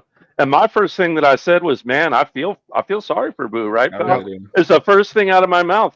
It was the same. I think I even referenced it right there. I felt sorry for Nico. Yep. I think they're both getting bull crap advice, and it sucks, dude. It just sucks beyond belief. But unfortunately, that they're like we all said, they're, as much as they're kids, and they are kids, and they're going to make kid mistakes, and I realize that, and that's part of it, and I accept that they're kids and they make kids mistakes, but there is a reality that they are being paid as adults and they have to answer for the adult can you world. imagine us getting paid at that age? We would have made stupid mistakes too. So who do you look to? You look to your parents, and when your parents are insane and making stupid decisions, who else in this world are you supposed to trust more than your parents? Like, that should be it. They should always try to lead you in the right direction. And when your parents are giving you bad advice, Val, that's a problem. Yeah. Okay. On that point, I was going to go somewhere, but on that point, it's not like Tennessee doesn't have people talking to him. It's not like Tennessee doesn't have like other players, leadership, council. Whoever his handler may be, and it's not making it out like Boo's the only one that's ever had a handler. That's not like a diss or anything. Like, that's just some people need some guidance that they haven't received from somewhere else, right? Like, that's just the way it is. That's a positive thing. But I wanted to say, like, you got outside of like fandom, like not just as the Tennessee fan. It's like if I'm in Boo's corner, this has to be bigger than just Tennessee, because I know all the stuff on social media and stuff his family's saying and all that. Whatever, wherever he chooses to be next year, I hope it's Tennessee. But whatever, this isn't a Tennessee issue. This is going to be an issue going forward until it's fixed. It doesn't matter what D1 school pick one. You want to? I mean, what coach is going to? It doesn't matter if the coach wants to put up with it. He can't, right? Like the university can't. It doesn't matter where he goes. So I would like to see him stay at Tennessee, of course, as a fan. But also, if I'm in Boo's corner, it's like these people are trying to help you. These people have reached out. They've extended everything they can to try to help you along the way. It's like just start maybe taking some advice from these people who've been successful. Coach Heupel's been successful. These other coaches have been successful in their careers. These players around you, a lot of those players may have started as whatever a lower star than you, and they've become successful. So it's like maybe not take advice from just people that you've grown accustomed to, or just because you're close to them. Look at these people around you that's been successful. Take advice from those people. And let's just make this bigger than just Tennessee. It's not just Tennessee. It's got to be a career choice. It's got to be a life choice. And it's like, choose to be successful. And he has all the opportunity in the world, all the talent in the world. It's just a matter if he chooses to do those things. And I think he's well capable of doing that. It's just a matter of if he wants to. So outside of being a fan, for Boo's sake, to be in Boo's corner, I hope he makes those choices. I hope he chooses what's best for him. And if that's Tennessee, great. But regardless, like, let's just be successful, young man. I think so. I was going to say the last thing I'll say about this is if you can't trust your parents, you can't trust your camp, man. When you're a football player and you played football your whole entire life, man, you trust your coaches. You trust your coaches. You trust the people around you. And Josh Heupel and his staff have always taken a gamble on Boo Carter. They know the in-state talent he was, the traction he had in recruiting, and the leader he's been able to show parts of him to be able to. If they can get him to lock in and do his thing for the remainder of his time here at Tennessee, man, that's a win in my books, just from all the saga, because we're 17 days away from Tennessee football, and we should be talking about Tennessee football and not Boo Carter or what his mom's posting on Facebook. You know what I mean? So I think this story, the chapter has to end and the next chapter has to start, and that chapter is going to have to be Boo Carter earning his way back on the field, whether he likes it or not. Well, let's transition this show into the last segment, but let me catch up with you guys first. Spencer Johnson's been a member for 7 months.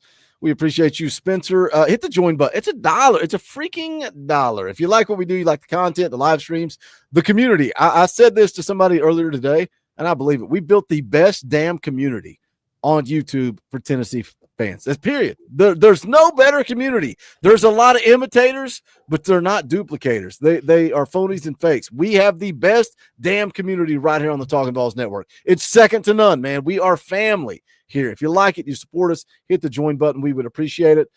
Christopher for 10 says, Boogie, hope y'all are doing well. I just came through East Tennessee on the way back to Nashville. We were visiting our first granddaughter. Also snuck in our first trip to PAWLS. I want to know the order, Christopher. Put it in the chat. What is the order? What did you grab at PAWLS? Because I'm getting that probably a big PAW with cheese and bacon, large fry. But also, man, sometimes you get that chili burger. Val, what's your go-to PAWLS order? I actually get it's the double junior burger because you get both patties but smaller bun, and then you gotta go peach tea and Frenchy fry. God, I wanted Coach and Mrs. Coach J to experience PAWLS when they were in town, but Mrs. J, she couldn't hang with the big dogs. She couldn't hang with me and Coach J drinking all that bourbon till 2 a.m. She was hurting the next morning, so we didn't. Maybe she just needed a break from you all after that night. Maybe that too. That is very possible. A little time. That is very, very possible. So the next time they come in, we got to hit up some PAWLS. Abram for 2. How do we feel about flipping keys now? We talked about that earlier. Feeling pretty dang good. Does this Adidas deal help out Tennessee? We shall see. 205 Hoover Vol gifted 5 Talkin VAWLS memberships. I think that's what? Jeez. What is that? Is that 25, 50? I don't know what that is, but that is very generous. Shout out 205 Hoover Vol. We appreciate you. And then Randall Perry goes ham. He goes nuts. We got to play the clip. Money isn't everything. It's the only thing. And everyone has a price for the $1 Million Man. Randall says, late fee Boogie missed too many lives. Lol. Hey, brother, I appreciate you. $50 is not cheap. That is very generous. And thank you, Randall. It's good to see you in the chat, my friend. We got Powell's orders coming in. Chili burger, Frenchy fries, sweet tea. Matt says we need a Powell's here in Georgia. We got any other orders? Peachy mellow yellow.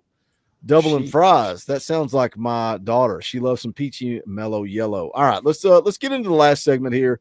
I wanted to talk about Scoops. You got to get Pals, bro. You got to. Dude, I got to, bro. We got to come up my way. We've had the Shake Shack. We've had we're just now about to get In-N-Out for the first time. We had Whataburger. Wasn't a fan of the Whataburger, honestly, if I'm being true. But anything I touch in Knoxville, whether it's Gus's or Dead End's Barbecue. It's always been a hit, man. So I've heard a lot about Pals, especially from John Fulkerson. So I got to get in there.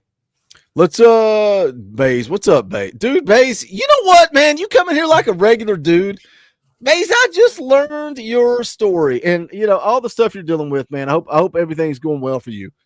But Chatty and the boys told me that I didn't know you were in the situation that you were in. But congrats to you, Baze. If you know, you know. I didn't know, but now I know. Nobody knows what I'm talking about except for me and you, Baze. Just me and you know what I'm talking about.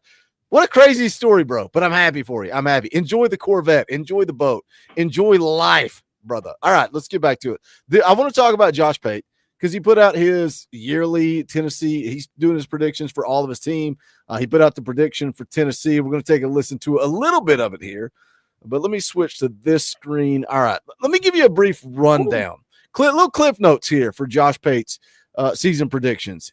He said Tennessee's a tough team to predict, and I think that's true. That's why you see predictions all over the place.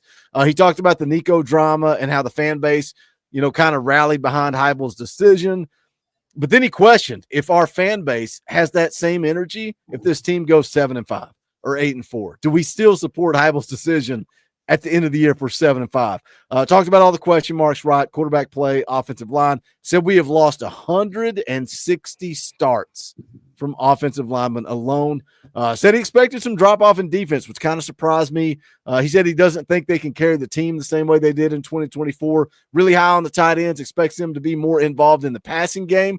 But we're talking best case, worst case scenario. So I want to go around the room first, and then we're going to listen to Josh Pate. So best case, worst case. For me, I think best case is 10-2, and I could maybe even sell 11-1. I could maybe sell 11-1 as best case. Worst case, 6-6. There's too many winnable games. And Josh Pate, the video that we're going to watch here, he leads into it talking about how easy Tennessee's schedule is. And that's why I say worst case, 6-6. Coach Jay, give me your best case, worst case. I think I'll go 6-6 is like the absolute wheels falling off. Worst case scenario. I guess it can always get worse. Go ask Florida State, right? It can always get really bad. But I got 6-6 as, the wheels falling off the bus completely, right? But best case scenario, I'll go 11-1 for best case scenario. If Joey gets in there, feels comfortable, throws the rock around, wide receivers stay healthy, Dave Sanders acclimates early, Lance Hurd is in shape, defense takes that step we agree with, you could have a really, really, really dangerous team.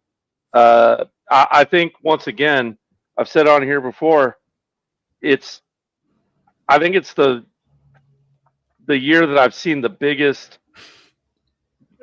gap for how good or how bad it could go. It's just a wide Yes. gap on how this thing could go. So it's going to be really, really, really interesting to see what happens here.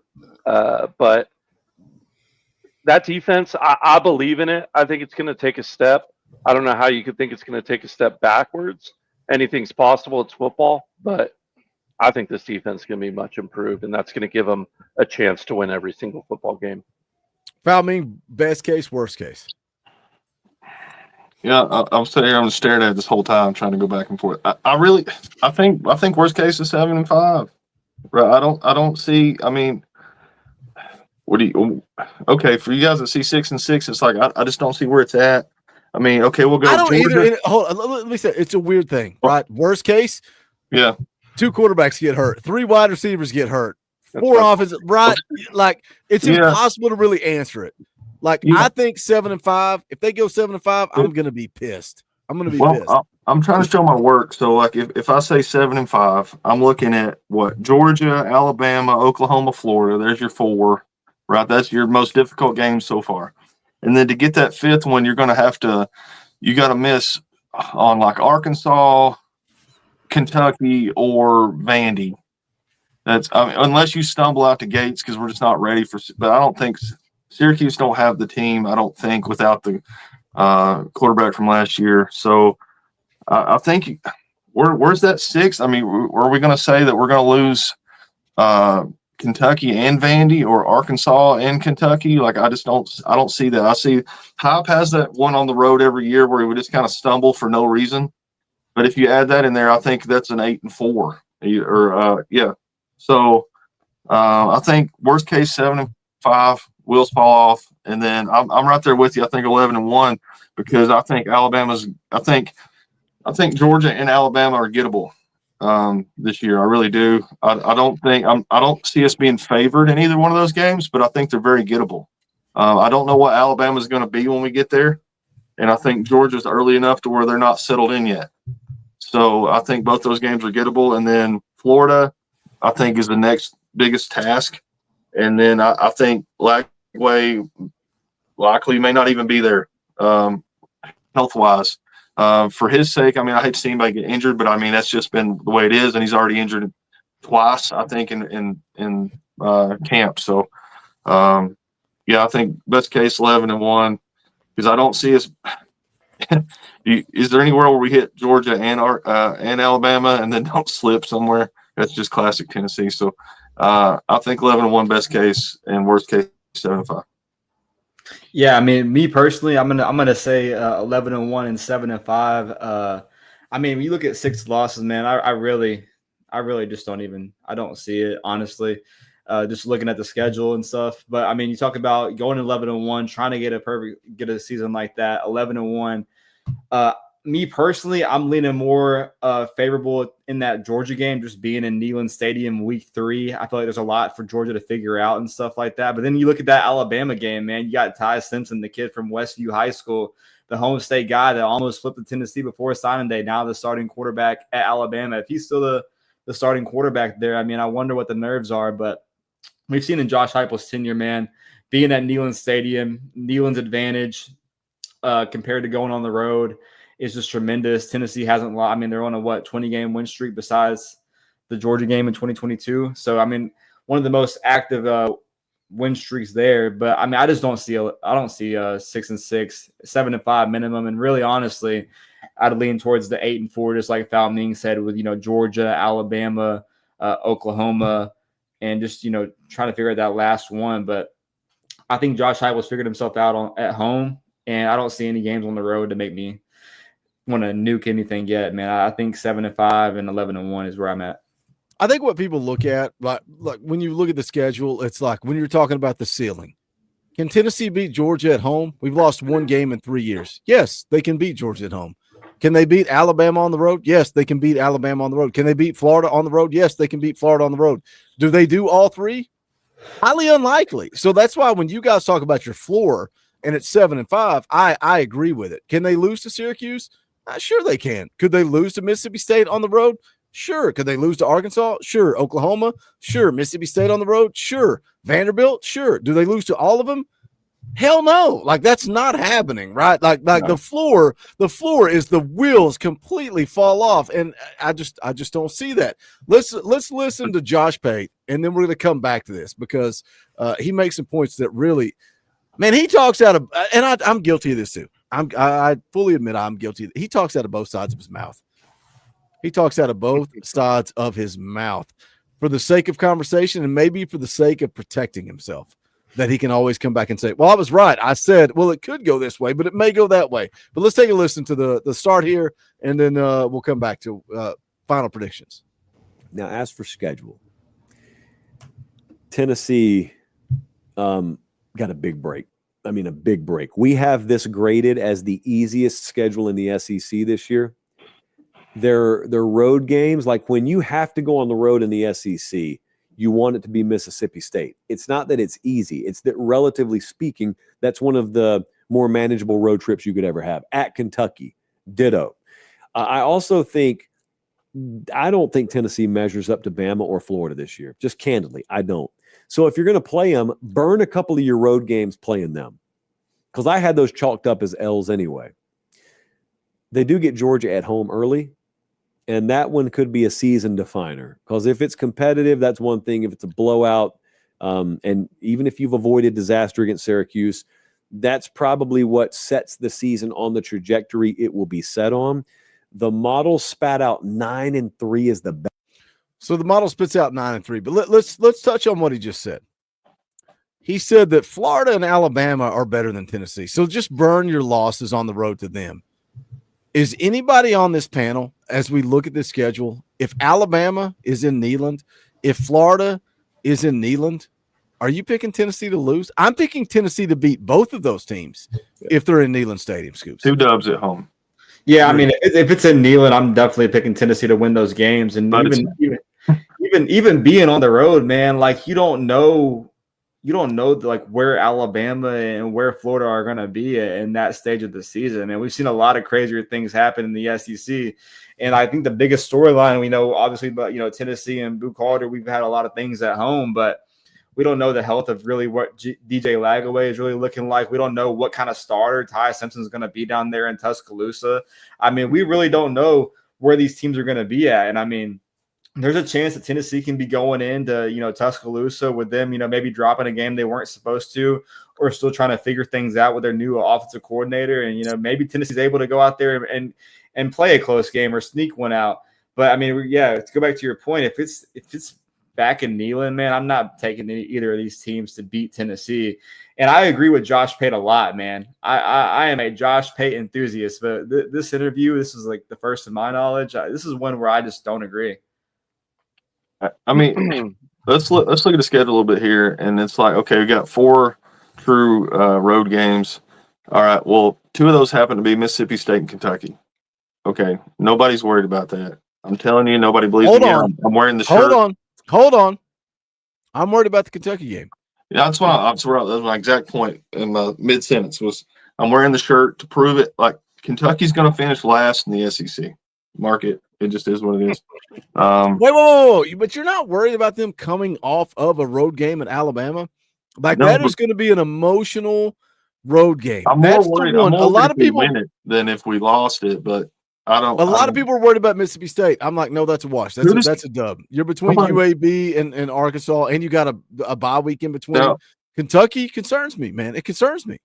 Well, okay, if I'm going to pick one of those weird games to stumble on, and it's not just because last year, Arkansas has one of the better quarterbacks in the SEC in Taylor Green. Nobody's going to talk about him, but he's a very talented kid. But I'm not worried about. No, but we talked about this before. But like, name somebody you're worried about on Kentucky's roster. Okay, so then we're going to go on to like. Hold on. Mark Stoops is 2-9 against this team, and to walk around this place before the game, I was disgusted. The smugness of those guys just walking around like, we're going to walk in here, we're going to kick your ass, and you can't do anything about it. And it made me sick. And you know what? They did it. They still did it. What the hell? Can we just beat this team? I know that Mark Stoops has done a lot of good things. This is his one really bad thing. The stupid stat about beating teams with a winning record and taking the next step and blah, blah. Just freaking beat Tennessee. Please, can we just stop losing to this stupid team with their stupid orange colors, their stupid Western Hall song.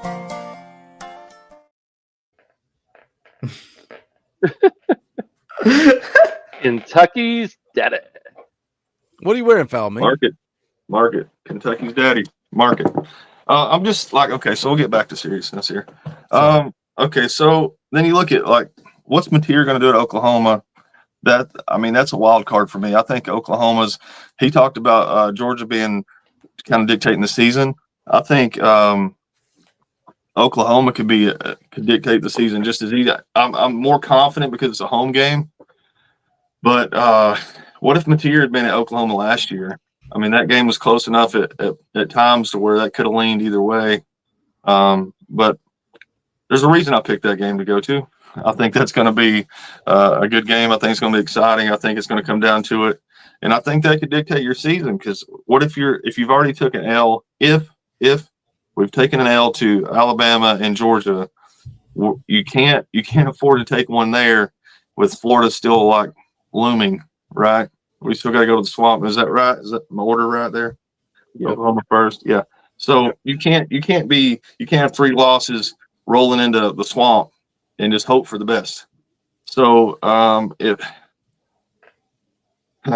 what do you guys think? Where's your trip game? I know Boogie's going to say Kentucky. So Coach Scoops, where's your trip up game?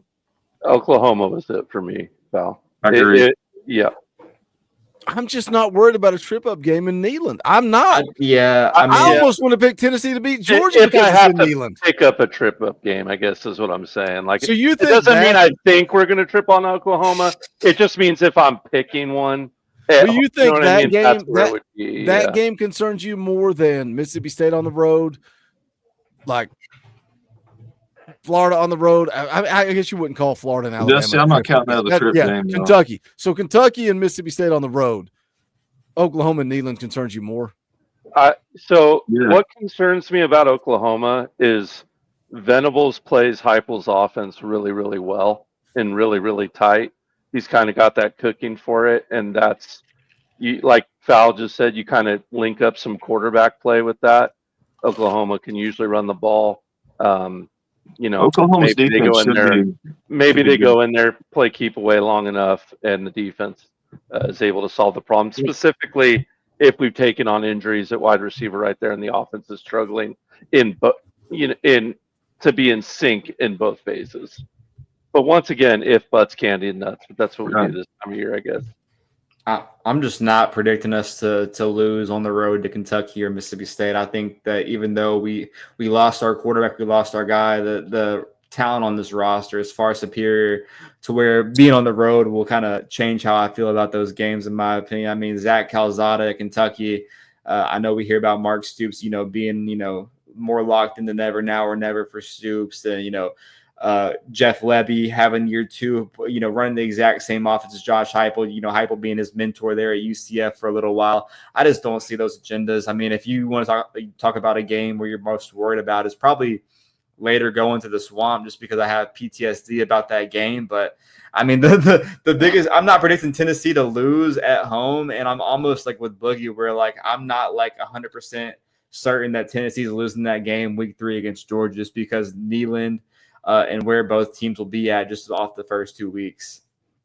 Yeah, I guess I said Oklahoma based on a trip up game. I guess I would just not consider Florida, Georgia, Bama trip up game.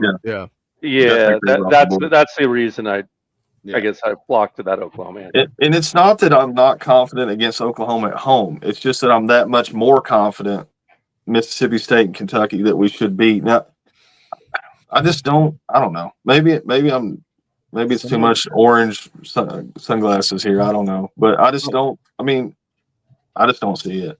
My thing is, Coach Hype has a track record. We lost on the road to Arkansas. We lost on the road to South Carolina. We lost on the road to Missouri when we should have won those games.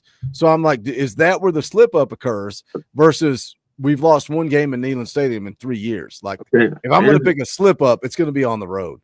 Here's one in chat. Chime in here and see what you think.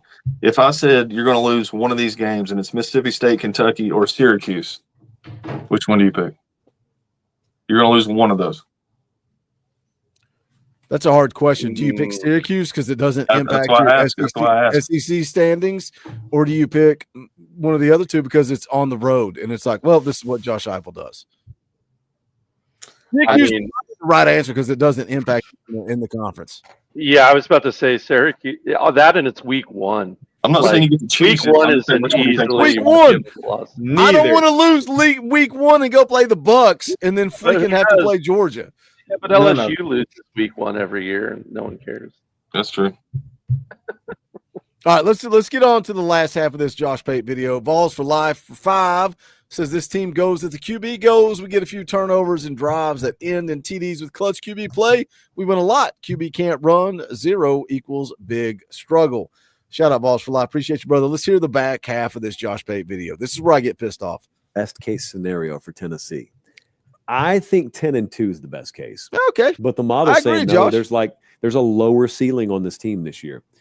And this probably because of quarterback uncertainty, obviously. I just think in the best of worlds, quarterback pans out okay. And therefore, I think it should be 10-2. The model says otherwise. It thinks 9-3. It thinks the worst case is 4-8. That just means you lose all your losing. 4-8. So, like you lose Georgia, Arkansas, Bama, Oklahoma, Florida, Vandy. That would also make those road trips at Mississippi State and Kentucky are not gimmies. So it sees 4-8 as worst case. The most likely record that the model paints for Tennessee is 7-5. It has them going 7-5 this year. Did this man say 4-8? Oh my God, we should leave it at that. Okay. We should close with that. That is the mind blower of mind blowers. Good. 4-8. Matthew Watson says that's not crazy. That's not crazy? 4-8? 4-8. Are you insane? 4-8. We play ETSU, UAB, New Mexico State. Those are 3 guaranteed wins. That means that Vanderbilt, Kentucky, Mississippi State, all these other clowns, Arkansas, Oklahoma's going to come in here and beat you. Everybody's going to beat you. 4-8. You don't think that's comical? That's insane. Insane. So I wish, and maybe I apologize to Josh Pate if I missed it, but like, I'd like him to show his work there. Like, what are those 8 games? Okay, math teacher, I like it. Fal. I want to see the equation. I don't know the schedule back up. Somebody tell me the eight losses. I'll wait for it. I don't always agree with, or I always I don't really. I'll shave my head too, man. But this is one time in my life where I just 100% disagree with Josh Pate, man. 8 losses on this schedule. But we've been talked about all this offseason about how Tennessee has one of the best, easiest schedules in the SEC. You want to talk about 8 losses? But they're discarding the defense too much there when you say those 8 losses, I think. Yeah, that was my thing, and I think that's part of Pate's model's problem is he kind of seems like he's crapping on the D. And to me, he talks about that in his. But to me, that's just an uneducated opinion. Like, even if you look at the edge position, and I love me some James Pierce. Like, I love him, a freak, absolute freak. But Joseph's was the more productive edge of the 2 last year, for instance. Like, it's just everywhere you look on that defense, it should be on par or better. So I just don't see that, man. At the end of the day, I just don't. Like I said, impossible. No. Crazy and extremely highly unlikely. Yeah. Like where would you guys be at? Where would you be? All right. I'm not sure about Josh Heupel. I think if they go 8-4, I'm like, okay, because of circumstances, I get it. Let's ride to next year. 7-5, maybe I start to question Josh Heupel. 6-6, definitely questioning Josh Heupel. 4-8, fire him and let's move on. Like 4-8, I don't see any possible way this team goes 4-8. 0. I just can't find on the schedule. It's not saying that we're God's gift to football by any means. I'm not trying to say that. It's not because take the fan away from it. It's like I can't find 5-7. Like I just can't. That's where I'm like I don't know. I would like to see the work. But I will say, just because I watched his show and I've watched his show in the past, like his the algorithm, his computer's putting his, what does he call it? He calls it his something. But anyway, the algorithm that computer uses, model. The model. Yeah, that's it. So it factors in turnover. It factors in the fact that lost production from last year. And I think that's weighing in too much in Tennessee's case. I'm sure across the board it equals out. But in Tennessee's case, we have such a turnover of talent this year that I think that's what's weighing Tennessee down, and it'll probably flip soon. Like a lot of that will come off as these guys prove that they can produce. But because a lot of those places, to Coach's point, a lot of those positions that there's turnover, I don't think there's much drop off, and if there is, there might even be some gains in a lot of those places, and that's not a knock at anybody. It's just as the longer this staff is there, the more guys they're going to get in. It's their guys, and the more time they've spent in this system. So I just expect a lot of those positions that they're counting as negatives because of the turnover, and by turnover I mean a new player at that position. That it's not exactly a fair assessment in case by case basis as far as Tennessee is concerned. But all that being said, I'd really just like to see their work on those 8 losses. That seems crazy to me. I'm not trying to cut off the conversation, but we've been live for 2 hours. I said I have no idea what we're gonna talk about tonight. I was like, we'll get an hour. We're 2 hours in. We're 2 hours deep. That's what happens when you surround yourself with people that love Tennessee football as much as you do. Vols for Life for 2 says, think he needs to go see if Gruden will be the offensive coordinator.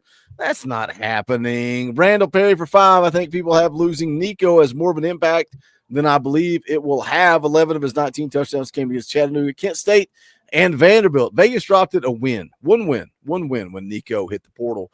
All right, we appreciate you guys. We love you guys. Smash the thumbs up on the way out the door. Hit that join button down below. You can become a member of the channel. You can join us on Sunday nights at 7 o'clock. It gets weird. We drink a lot of booze. We make stupid decisions, but it's a lot of fun. And you get to come on the show and hang out. It's family time. It's a family gathering on Sunday night. So come join us for that. We're going to go live on Friday. I'm waking my old ass up at 5 o'clock to drive all the way to Georgia. And I've already told my buddy, going down to see my best friend, I said, get it ready. I need a gaming PC. I need a microphone. I need a wired connection. I need he's like, I'll do it. I will do it for you. I'll have it ever ready to go. So I'm going to wake up at 5 o'clock in the morning. I'm going to drive to Georgia. We're going to get all of scrimmage number 2 reports coming in, and we're going to go live at 12:30. 12:30, just a little after. Eat your lunch. Get your pals, big pal with cheese and bacon. Get your chili burger, your Frenchy fries. Eat it and get ready. 12:30. We're going live. We're going to cover scrimmage number 2 on Friday afternoon, 12:30 p.m. Eastern time. So tune in for that. Also Sunday fan call-in show, Tuesday EA Sports College Football, Wednesday Talkin VAWLS Live. We got all kinds of fun content coming your way, including videos. Hit the join button, become a member. All the links are in the description. You can come hang out on EA Sports College Football. You can play against Coach Jay. Man, we had a rough night last night. You lost, I lost. I was sabotaged. You weren't. Sad I was. day in digital Southern California. Sad day. Yeah. Those Cali teams did not represent last night. They did not represent. But regardless, we're going to be right here talking Tennessee football every single day. We appreciate you guys. We love you guys. Shout out to Coach Jay, the Foul Ming, to Scoops. Go follow them all on Twitter. I'll scroll them across the bottom of the screen. You see I'm at Boogie Bentley. Dauber is at UT Dauber, at Coach _JP _123, at X Factor 1495, at Foul _Ming, and at Vol Scoops. Go give us a follow on Twitter. But that's going to do it for the boys. My name is Boogie Bentley. This is the Talkin VAWLS Network. Go Big Orange.